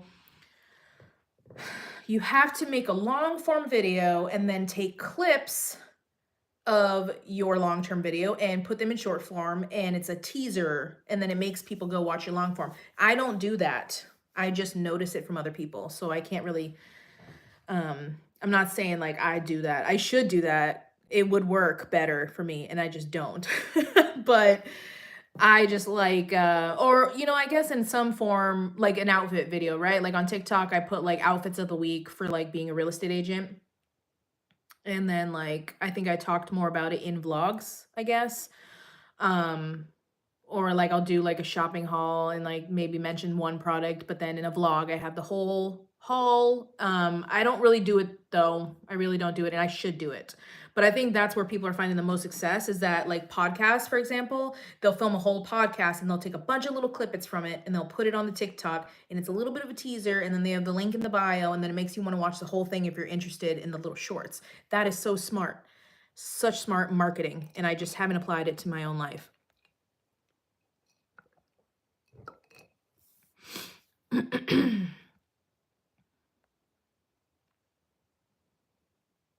Seriously, you guys, like, yeah, life skills. They didn't teach that. They focus so much on talking about not getting pregnant. They didn't even talk about what happens if you do get pregnant. Like they're over there putting, condoms on bananas and it's like you need to talk about the reality of when it does happen because let's be real, it's going to happen. You can talk about don't do this, don't do that all you want, but it's going to happen to somebody. So what then? Are you teaching that part? No, you're not. You can say all you want, don't open a credit card if you're not going to do it right and get in debt. But are you teaching people how to navigate debt? And I'm not saying completely get out of debt because if you ever heard of Rob Kawasaki, you would know that he used debt to create his wealth, and a lot of people do. So we need to know how to use debt in the right way to build our own wealth. But they don't teach you none of that.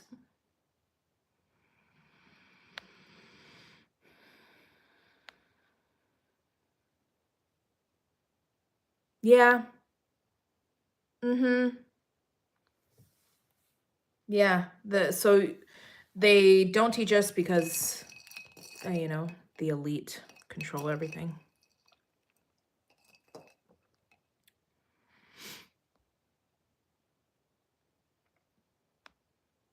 $10, I think. Wait, what's 10 minutes? I missed something.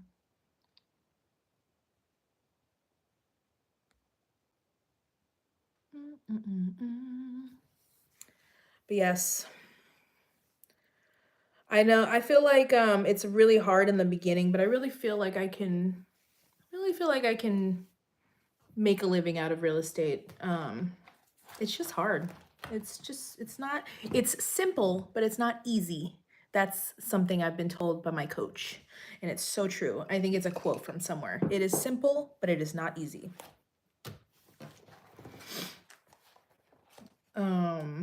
Like I just went to a business planning seminar last Thursday so that I could build a business plan for myself.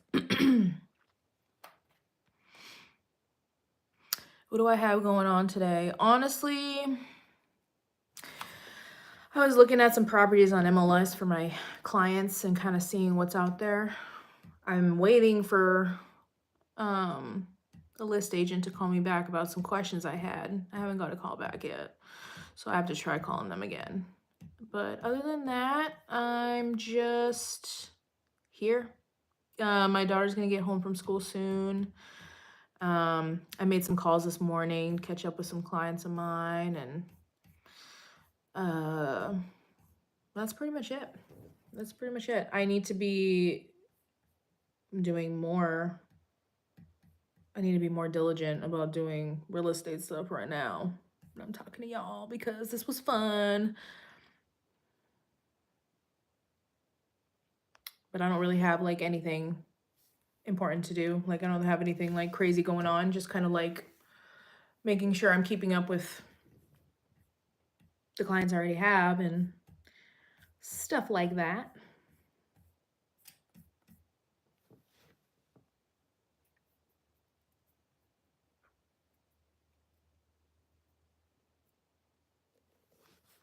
Oh yeah, the TikToks can be 10 minutes long. Yep. And I heard something about that they're pushing for like 30-minute TikToks.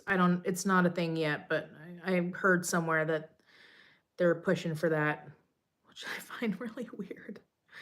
That's so funny. Like you already made TikTok a marketplace and now it's going to be YouTube also? Vertical YouTube? Interesting. TikTok helps me to express my feelings and relate to others. I agree. like, that is what helped me realize to myself that I had ADHD, like, for real. And, some people think it's stupid, but I don't think it's stupid because I think it's real life people talking about their real life, which I appreciate a great deal more. Real life experiences.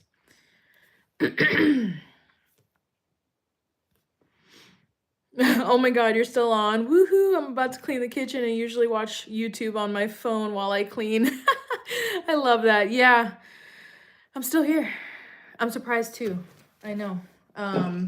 It's been fun talking to you guys though. So I was like, what can I do? What can I do? I did some tasks that I like to put in my planner every day.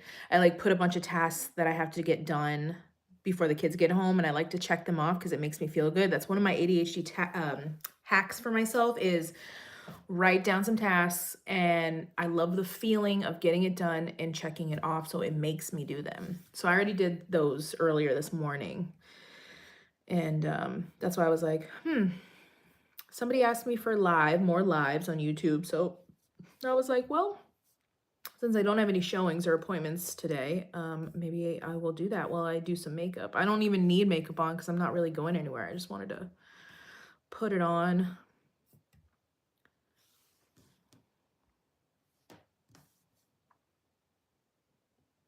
I cannot with all the AI NPC people on live TikTok. I don't understand what that is. Can you explain it to me? Because I am a list girly. I thrive on lists. Yes. Yeah, if it's not on a list and if it's not on my schedule, like my planner or my Google schedule, it's not happening. It doesn't exist unless it's on my planner. If it's not on my planner, it's not happening. So I love lists and they do make me feel accomplished. I even put on there like dye hair. Like I think on Wednesday or Friday, it says dye hair. Like, what kind of person needs to remind themselves to dye their hair and put it on a list to check it off? Me.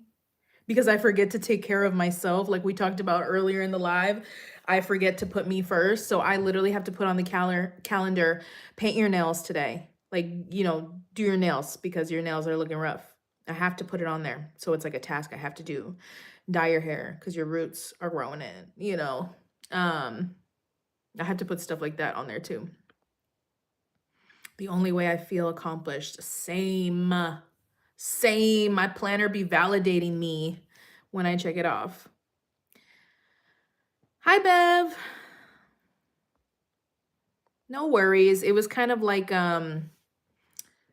it was impromptu live. Hey, make sure you hit that notification bell, girl. How you doing?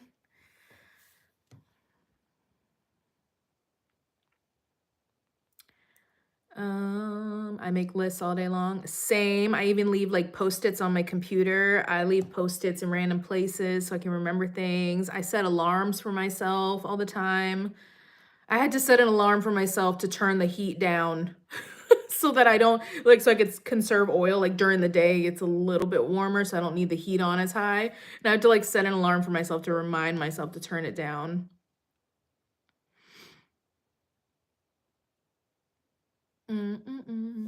NPCs are just trying to make a buck from all the gifts they get while they're going live. Is that the people who are like, me, me, me, me, me, me, me, me, me, thank you. Like, because I don't understand that. What is that? Is that like is that like a video game? Like, I don't know what they're doing. I don't understand it. It weirds me out. I'm like, are we in The Sims? I never even played The Sims, but like everybody knows what The Sims looks like if you're a millennial. So I was like, are we in The Sims? Like, what is this? So weird. I may be asking something too personal. Just wanted to know how you feel about getting into housing and do they pay good?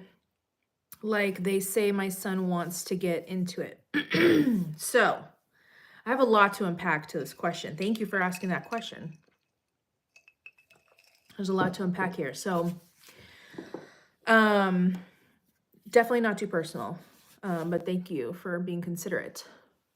So, I love I love that I got into the real estate industry. I have a passion for helping people and for spreading knowledge. I have a passion for like telling people how beneficial it could be to their legacy and their wealth, to invest in real estate. So I like it because I have an interest in it and I'm passionate about it. And I just love working with people and I love helping people. So if you like those things, then all you have to do is then apply really hard work behind it and stick with it even in times where it doesn't seem like it's going to work out. That in one sentence is the way I can explain, is it worth it or not? Because you're not going to see the return on the investment, meaning the investment you made on yourself, because to become a realtor is expensive. It is not cheap. My realtor dues every year are about $686. I pay to the National Association of Realtors in my state. So NICMAR is the one I belong to, National, sorry, no. NICMAR, North Central Massachusetts Association of Realtors is the realtor association I belong to, because there's a difference between real estate agents and realtors. Realtors hold themselves and carry themselves to a higher standard of business and there's a word I'm missing here. They hold themselves to a higher standard, a code of ethics. That's what it is.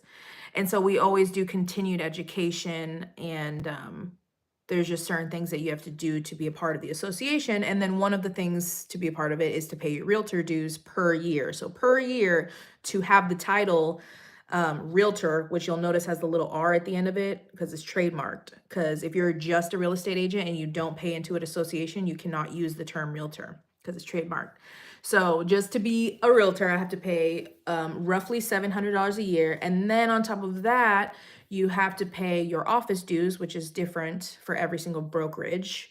My brokerage is $65 per month for the technology fees and stuff like that. So like my command center, my CRM, like where I do all of my administrative work and business for real estate, I pay into my brokerage for that per month.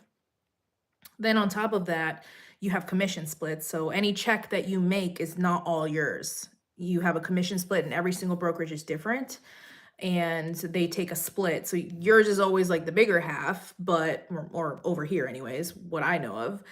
And the office takes a smaller cut because you can't work by yourself. You have to have your license hanging under a broker at a brokerage. And so they take their cut so that they can obviously fund the office, run the electricity, pay the staff, do all the events, all the things.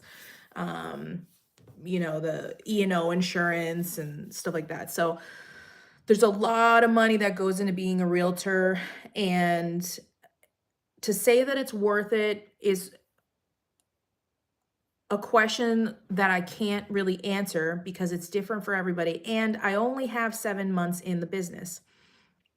Right now, luckily, I have maybe broke even. I've broken even so far with everything I've invested into my business so far, because there's a lot of things you got to buy. You know what I mean? You're going to need a laptop. You're going to need a printer. You got to get the ink. You got to get the paper. You're going to get signs. You're going to get marketing, business cards. There's so many things, right? So maybe with what I've made so far in real estate, I've broken even with the investment I made on myself so far. So to say that it's worth it, I don't know yet, but if you don't put your all into it, then it's not. Like you have to be willing to deal with the lows because it's a roller coaster. Roller coaster. Oh my gosh, it's up and down. And the biggest thing, that's the hardest thing that people don't understand, which is like I try to make it my job to like educate people on this fact, is like nothing is handed to you in this business. It's when you become a realtor, you are essentially starting your own business from the ground up. And I wish more people knew this. And even though I did a lot of research before doing this, I still didn't fully understand it until I was in it. You're really building a brand from the ground up. So it's going to take years before you feel established. There's anomalies out there. There's people who have made six figures in the first year of real estate, and that's great for them, but it's not the normal. It's not the normal. And a lot of people look at real estate agents it's because they've seen Selling Sunset and they're like, "Oh, all of you guys are rich and like it's not fair." And nope. Nope. It's not true. 87% of real estate agents quit within the first year because they did not realize what this business was. And it is paying money to build your own business. You're paying people every single year, whether you make money or not, you're paying money to be and hold the title of a realtor. And so you have to hustle or else you just paid to be a realtor and didn't make any money, you know? And the making the money part, for the longest time, I mean, I knew like in the past few years, but for the longest time in my life, I thought they made a salary. I thought like, leads is what we call it, is like potential clients, prospects. Those are not handed to you. You have to go get them. You have to go find them. You have to figure out, you have to put yourself in front of the people who need your services and hope that they work with you. And then at the end of the day, hope that they close the deal. Because if they don't close the deal, you don't make any money. So you can drive around your entire state for months and months and months, answering calls, answering texts, writing up offers. You can do that for months to years, and you could receive nothing. You could get paid nothing for all the time that you put in. So it just depends what you make of it. If you make the best of it, if you make the most of it, and you don't let those down times get you down and you keep going and you keep, then I have heard and I have seen through other colleagues I've spoken to that it can be extremely lucrative.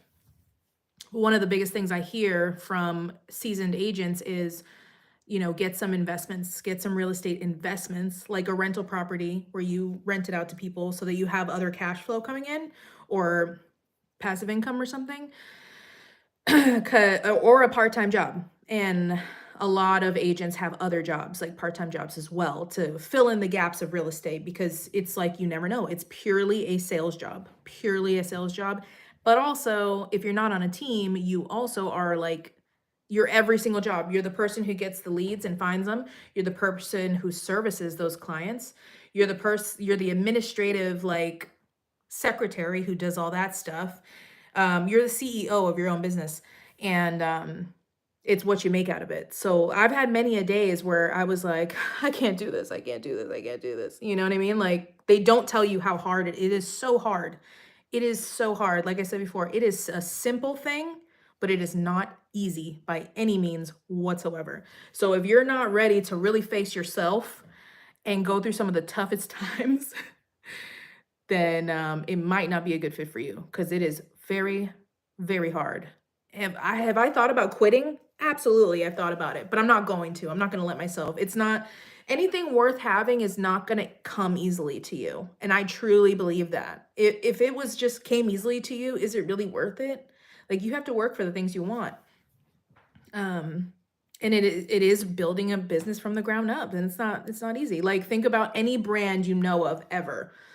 Um, think about a clothing brand. I don't know. Think about anything, just like a store. Think about like what Walmart was when it first started. It was nothing. It was nobody. Nobody knew who Walmart was. Nobody cared who Walmart was, right? And they had to have years and years and years and years under their belt before they were a somebody. That's with anything. So I need a schedule for cleaning. Girl, for cleaning, I just put it on my list. I put it on my planner and I break it up throughout the week. Don't overload yourself on one day and think that you have to get it all done. Break it up. I like to list it on my planner with things that are high priority. So if I'm like, okay, the dishes are full in the sink and the counters have food crumbs all over them, I'm like, that's high priority. That's high. I don't care how much laundry there is. Dishes and the countertop is high priority because you cook all day, every day. So I'll put on my list on the planner, do the dishes, wipe the counters.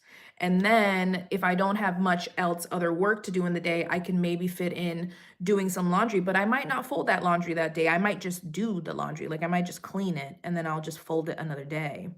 And that's okay. We have to be okay with not getting it all done in one day. It's not supposed to be all done in one day.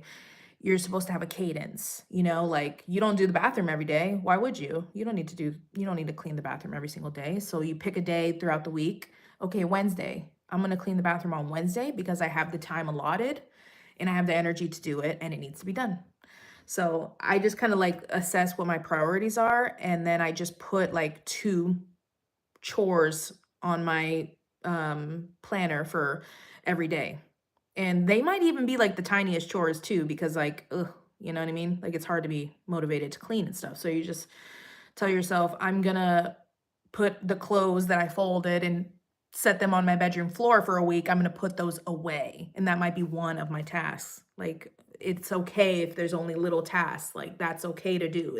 It's okay if you don't do a lot, or you know, you're still doing something a little bit every day. I think it's the best way to do it, in my opinion.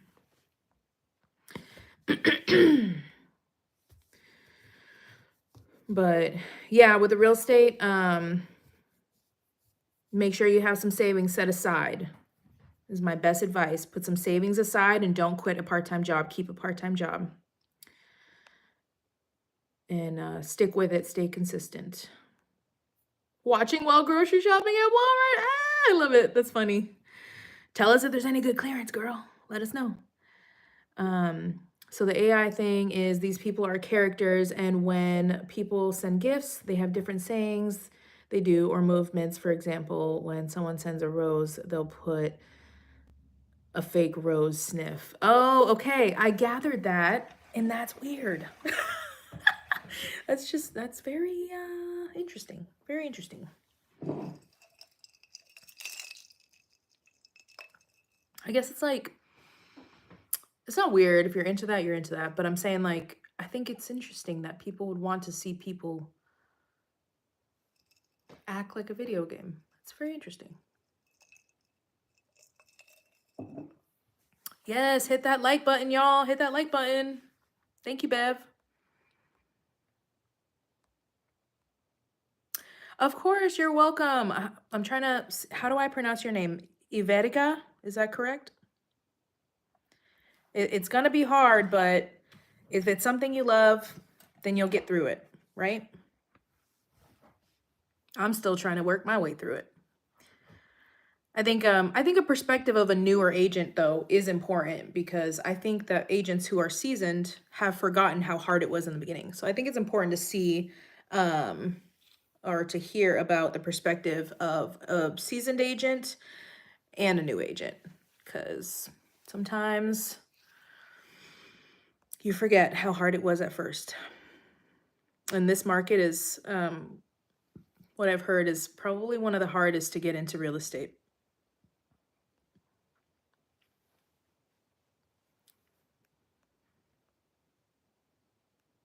They use that to win battles. Would you invest in low income properties? Yeah, absolutely. Like, what do you mean by low income? Like, what do you mean by low income? Like they don't give you a lot of money per month, like in rentals? Because that's totally fine, because then you just have multiple. Or you start with one and then you get another one, you get another one.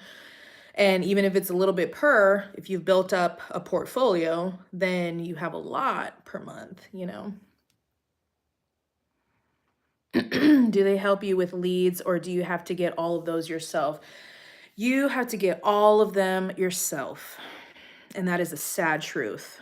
And that's why a lot of people get in and then they realize, oh, I didn't realize it was going to be like that. I mean, I didn't realize it was going to be completely like that. I knew I was going to have to work hard and get leads, like for sure, yeah. But I didn't realize it was going to be so hard to find the leads. And I didn't realize that they weren't even going to throw you a bone or anything. They don't throw you a bone unless you join a team. Certain teams will give you some leads, but you're going to pay a higher percentage to the team. So you might be taking home half versus like 75% of your commission. So, but half of something is better than 75% of nothing, which we have to remember also. So just depends what brokerage you join and if you join a team or not. So if you're a solo agent, nobody's handing you leads. like at all. And I have heard of a certain brokerage that tried to recruit me through email, and they were saying that they have so many leads that they don't know what to do with, and they're looking for people to join so they can give them the leads. I don't know why I like didn't trust that. Because if it's coming too easily, then I just don't trust it, because this business isn't supposed to come easily. So that's why I was like, that's a little sketchy. But yeah, you have to get the leads yourself. I will tell you, the first lead I ever got to the closing table was at an open house. And that's a big, like, awesome thing to do when you start. And I should still be doing them now. There just hasn't been many opportunities for open houses lately for me. I've been like asking here and there. There's a period of time where I just forgot about it and I just didn't do open houses for a while, but then I tried to get back to it. I haven't found an opportunity. But holding open house is a great way to get contacts into your CRM. And that's where my first transaction came from, was I met this woman at an open house I was holding. So that was awesome. Right place, right time, you know?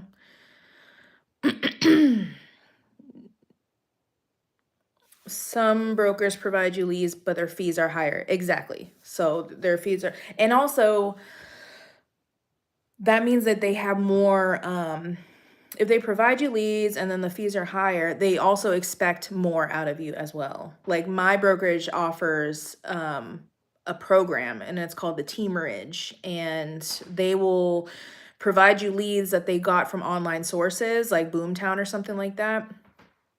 But you're going to pay a 50% split.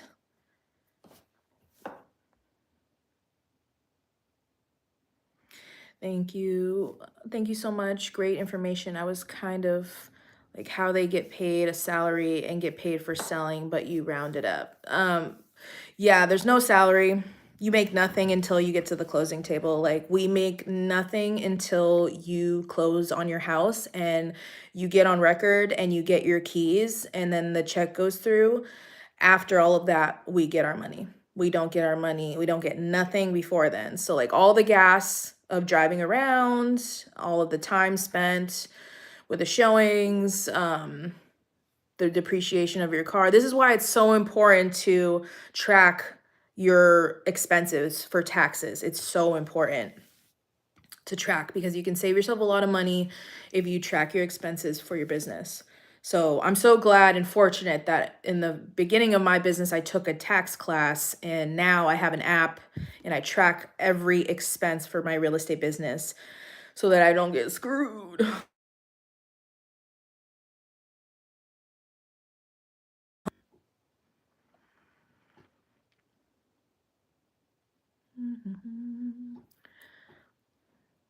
Hello to North Carolina. Oh, your name, you love how I said it? Iverica, is that correct? Iverica? Sometimes if I can't pronounce a name and I see it, I'm like, maybe it's a Spanish, maybe I said it wrong. But sometimes I just put my little Latina spin on it because I'm like, maybe that's it. Like low income apartments that the government pays for some of it. Like, would I invest in that? Yeah, absolutely. And everybody's different. Like some people, and goes for anything in the world, any industry in the world, any person in the world. Some people just want to invest in the high stakes, high money, high return things. And some people want to invest in things that help people. Still makes you money, but helps people and has a little bit of like that philanthropy going on with it. I like helping people. This is my dream. I'll tell you guys my dream, okay? When I have enough money, I would love to do something like this. Have to pour into my own cup first before I can pour into others in the financial aspect. But I do try to help people as much as I can through other ways that are not financial. But one day I would love to create a tiny house village, because the problem that we're having and that we've been having is the low inventory with housing. There's not enough places to live for the amount of people that are here, at least over here anyways. So, and then when there are places available for people to live, they can't afford it. And that's in terms of not only buying, but in terms of renting. I can't tell you how many people I've spoken to that are having trouble getting into a rental because they don't qualify. Because a lot of times the landlords want you to make 3 times the amount of 1 month's rent in your paycheck. And then to even just get in, you have to have the proper credit score, background check, references, first, last deposit. And then sometimes you have to pay a broker's fee. So there's a lot of money that gets into a rental. It kind of makes you think, like, why would you even get into a rental? You might as well just buy a house. If you could qualify for all of that stuff, a lot of the times you can just qualify for a house. So you might as well just do that because you can build your own wealth instead of building the landlord's wealth. You know what I mean? Because then all the money spent in a mortgage is going towards building something, but all the money spent going to a rental is being wasted away on somebody else's wealth. So, but I would absolutely do something for like low income. I'm thinking in terms of like getting more inventory and being an affordable route for people who want to be homeowners. And that's why I say tiny home village. Why don't we have those? Why don't we have those? There's people who are married couples who don't have kids, don't want kids, and they just live by themselves. Tiny homes are so cute. I would live in a tiny home in a second if I was a single woman or if I was married with no kids. I would live in a tiny home in a second. I think they're gorgeous. I think the things that they can do with them is so cool. The innovative storage that they have is crazy. And I use that as inspiration for storage in my own house, even though I have a bigger house. But I think if we had like tiny home villages, we could fit more properties on one piece of land to provide more homes for people versus having these like multi-million dollar huge properties that's only for one family. That hurts my heart. What about the people who don't have a place to live? Like, you know what I mean? Like, let's make smaller homes that are affordable, but then you can own it and it's yours and that's your wealth, you know? Even though it's tiny, because all you need to do is get your first home. You need to get your first home. And if you do things right, you can get the next one and get a better one and get a better one and get a better one after that. And everybody who tells me like, oh, I want this to be my forever home, it's not. Your first home is not going to be your forever home. It's just not. Most of the time, it's just not. And you have to just be okay with accepting that. You know what I mean? But I feel like tons of people would be so fine with a tiny home. They're so cute. You can do so much with them.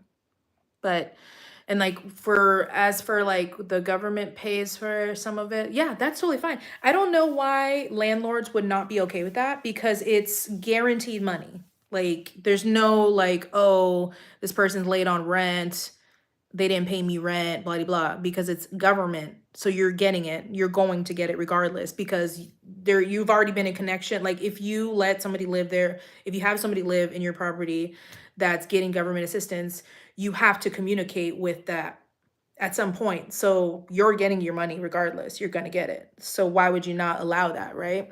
Same with pets too. Like another thing that people have a hard time finding rentals because they have dogs, and a lot of places are not allowing dogs. I don't know why, but a lot of places are like, nope, no dogs, no big dogs. I just don't see what's the point because a human can ruin your property as much as a dog can. Anybody can ruin your property. A cat can ruin a property, a dog can ruin a property, a human can ruin a property. And that's what they're afraid of, is their property getting ruined and scratched up or the carpet being peed on or something like that. But that's what the security deposit's for, right? So let people have their dogs.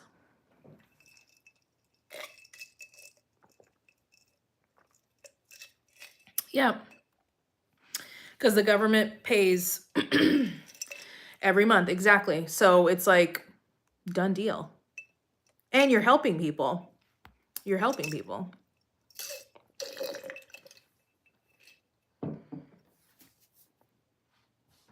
They should make more of them villages all over. Life should be comfortable. Yep, I agree with that. I agree with that. Like what we plan to do for our children, for example, I'm just going to go unlock the door because my daughter's going to be stepping in a minute. What we plan to do for our kids is because we have a 1/2 acre lot and we've got plenty of room in the backyard and we've got a shed back there that we're working on getting renovated. We had to stop My husband was doing it during the summer. We had to stop temporarily because wood is so expensive and like the materials to build are so expensive right now. So we have to stop for now, but nonetheless, it's a goal of ours to finish the shed back there, which is a pretty decent size, like a studio apartment size. Finish that, fully insulate it. It's got electricity in it already. I was thinking about putting like a composting toilet back there and like a small little sink and like a small stall shower and making that like a studio apartment for one of our kids. And then for the other kid, we're gonna go buy one of those prefab. It looks like a shed, but like you can make it into a tiny home. Have you seen those? I'm sure you have on like TikTok or YouTube or something like that. And we're gonna get that and put that on the other side of our backyard for our other kid for when they graduate and they need somewhere to live and they can pay us a very small amount of rent because I do want them to learn and know the value of a dollar and that it's not easy and nothing is handed to you. But I also don't want to charge them the unrealistic amounts that are being charged. So, because I want them to save money and I want them to pour into their own investments and like ultimately just start off in a better financial standpoint than I did when I was that age. So that's our plan, is kind of creating a little my husband says don't say commune because that sounds weird. So what I guess our own little family village on my half-acre lot. And I don't care if they live there forever because they're going to have their own space, but it is important to have your own space. So I'm so happy that we have a lot where we can do that. We can have comfortably 2 tiny homes back there and still have tons of yard and tons of space and like privacy and stuff. So that's our plan because I have this land. Why would I not use it? You know?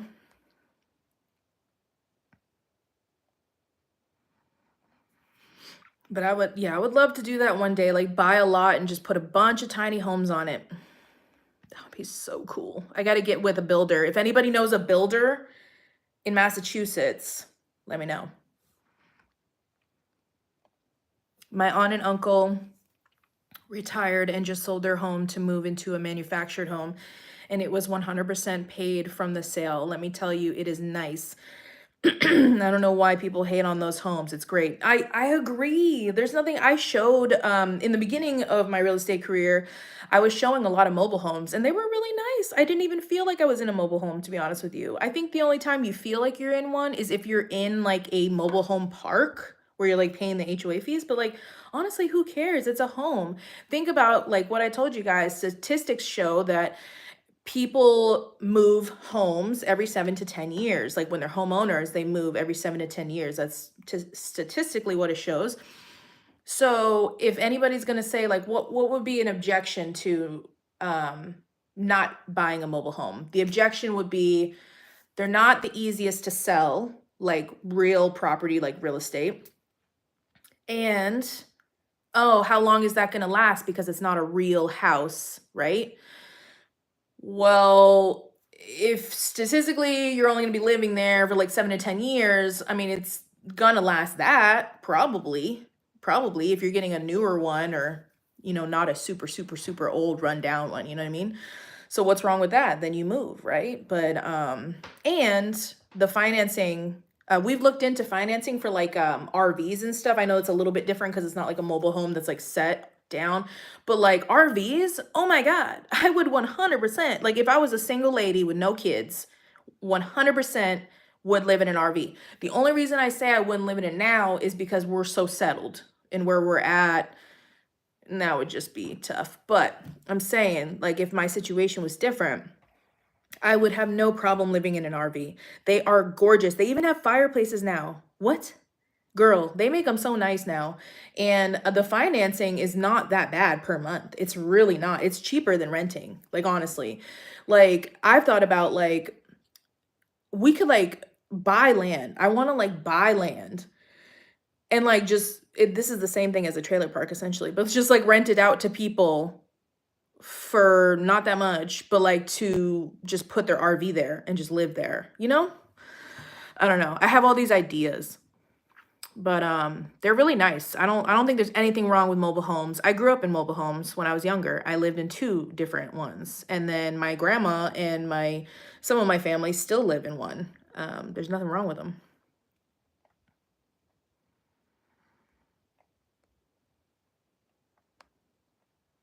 There's a guy in Atlanta that did that. He did that for low income housing. Yes, I love that. I love that because I'm for the people. I'm always going to be for the people. Do I need to make money? Yes. Would I like to live way more comfortably? Yes, of course. But I want to do it by way of helping people, not by way of stepping on people. Do you know what I'm saying? If you have emotional support animal, they cannot discriminate. Yes, that is true. If you have an emotional support animal and you have it documented, it has to be documented. And if you have the papers, they can't tell you no.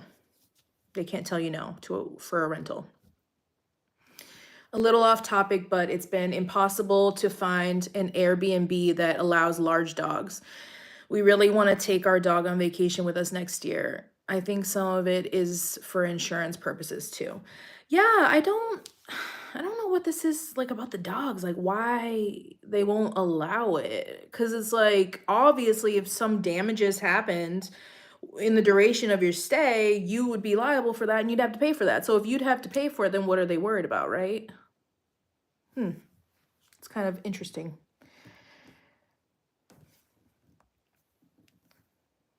I'd love to see something like that with community farms. That would be great to see all over. Sharing and sustainability would make such a difference, and so much land is wasted. Absolutely. I agree with that too.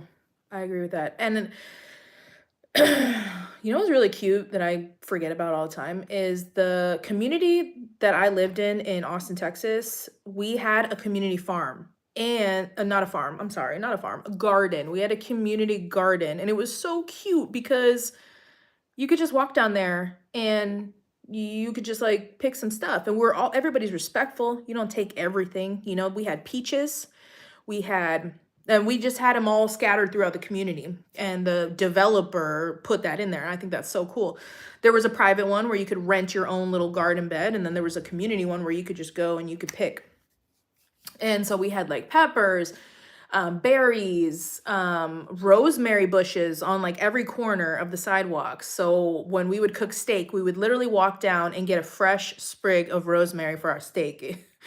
It's so cool. And then we had like mint, tomatoes, zucchinis, bell peppers, pumpkins, peaches, like I said, we had pear trees, we had pomegranate bushes or trees. I don't know if they're called bushes or trees, but they look like bushes.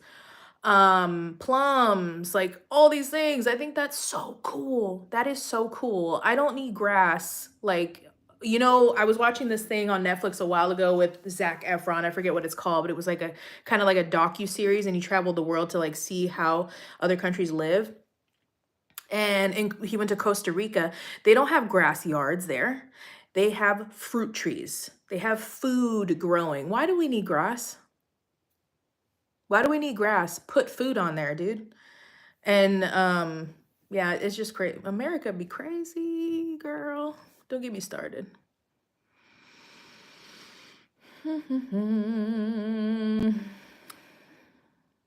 What is a composting toilet? Composting toilet is not tied into the septic or the sewer line, the city sewer line at all. It's completely like self-sustaining. But like you have to empty it obviously. But yeah, it's like sometimes there's like sawdust that you could put in the back of it. It's kind of confusing. I would look it up so you could get a better idea because I'm not the best at articulating what it is, but essentially it's a toilet you could put anywhere. And a lot of people put it in their tiny homes. A lot of people put it in their when they convert like buses. I've seen people convert school buses into tiny homes and they put a composting toilet in there because it doesn't need to be tied into any sewer lines or septic. It's just all contained in the toilet itself. So it looks a little bit different because on the bottom, you know how it's usually like that little thing and there's like a lot of like empty space or whatever. Well, it's usually looking like a big block because inside of it, it's going to hold the contents and there's some type of material that you can put in there. And a lot, they're different, you know, there's different ones, but where it like catches everything. And then every so often, I don't know how often, because I don't actually have one, but you have to empty it, which is kind of yucky, but it's also kind of what you have to do with an RV. Don't you have to empty it somehow? But yeah, so you do have to like empty it, but it shouldn't smell because there's like a certain material that is in there, like holding it and stuff. But yeah, you do have to empty it yourself frequently. But it makes it into compost that you can use for your garden, which I know sounds weird, but think about it. We're using animals' stuff to grow our fruits and veggies. So, I mean, I don't know that I'd use it in that way, but it's eco-friendly, essentially. Depending on your country, you can even just buy RVs to put on there. We used to have RVs that we would rent out on Airbnb when we owned in California. Oh, that's awesome. And my husband and I really want to buy an RV because obviously we have family in Texas that we want to visit and we don't like flying. Well, yeah. Ever since we went to Orlando when we lived in Texas, this was like in 2019 or whatever. That's when things started going crazy. Ever since then, we've been too scared to fly because we had a really bad experience on an airline. But and my husband refuses to fly ever again. So if we ever go to Texas, we're gonna have to drive there. So we want to get an RV so we can travel. Also, my sister's in Nevada. Well, that's a long drive. And then I've got a grandpa in Michigan. And then I've got my best friend in Florida. So we want to get an RV, and that's actually so good to know that you can put it on Airbnb. Is it hard to do Airbnb or is it like user friendly? Is it easy? I've never like done it before, but I think about it a lot. And if we're maybe in the part of the year where we're not traveling, we could like just let people stay in it somewhere. That'd be cool. And like get some passive income going. Oh, thank you, Jenny. You are a great parent. I appreciate that. I try. I want to set them up better than I was because um I may have said this to you guys before, but another reason why I'm passionate about home ownership is because I just wish I knew all the things that I know now when I was younger. And also I experienced almost homelessness. I mean, I guess you could call it homelessness, but I don't like to call it that because I know people have it worse and people have had it worse where they're actually on the street. I was fortunate to never have to be on the street, but right after high school, my mom was getting a divorce with her second husband, which is my ex-stepfather, and she could not afford to house me, and I was already 18, so she was kind of like, go, fly, fly, and I didn't have anywhere to go, so unfortunately I had to live with a few different people that I should have never lived with, and people that I didn't want, I shouldn't have had a relationship with, and I did have a relationship with because I had nowhere else to go. And those relationships really messed me up and really set me back. And I think about if I wouldn't have experienced those things, what could I be? Where would I be? You know, but then again, everything that I've been through makes me who I am. So it's okay.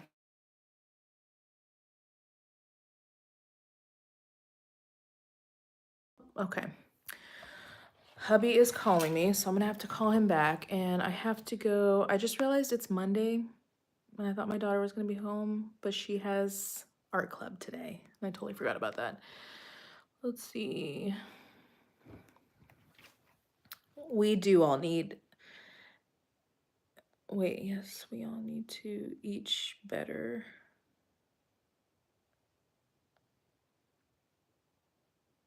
Camps. Yeah. Yeah, the housing crisis is bad in California. Yeah. Because you know, money is necessary, but it can be evil. It can be very evil depending on who you are. So they always look into like the highest return versus what's helpful to people, you know?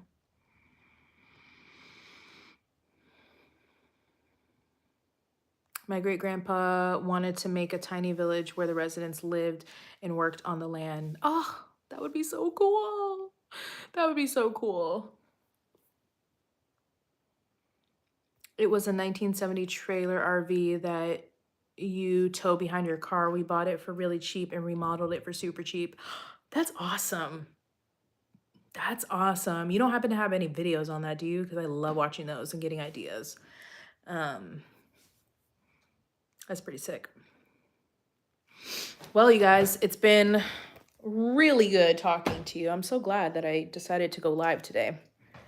I wasn't sure who would join. I mean, we don't have the biggest audience today like we used to have, but oh, excuse me, but I also haven't done this in a while. So I really hope you enjoyed spending time with me today, and I will definitely try to do this more often. So I'm gonna leave a post. Look at this. I'm getting butthole lip from my makeup.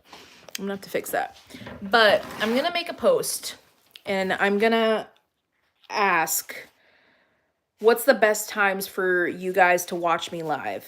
So make sure you comment on that and make sure you subscribe and make sure you click the bell so you know when I am live and when I have new videos out, and like this live. And yeah, and then we'll go from there. We'll see what days most people are available. Oh, that was bothering me. And I'm mostly available Monday through Friday during the day because then nobody's here and it's nice and quiet. So it's hard for me to do it at night because I'm trying to have family time, but sometimes I can do it at night. So we'll just see when everybody's available and then go from there. And ultimately, what I have to do is just kind of like notify you a couple of days ahead of time. So make sure you're following me and make sure you have the bell clicked so that you'll know when I'm telling you, hey, I'm going to be going live on this day. So, anyways, I hope that you guys have a beautiful rest of your day. Pay somebody a compliment today. Be kind. Love you so much. Thank you so much for supporting my channel. And again, if you have any other real estate questions or you need help with anything, I have my email down below, or my website is krisking.kw.com, and we can connect through that. So love you guys so much, and I will see you next time. Bye.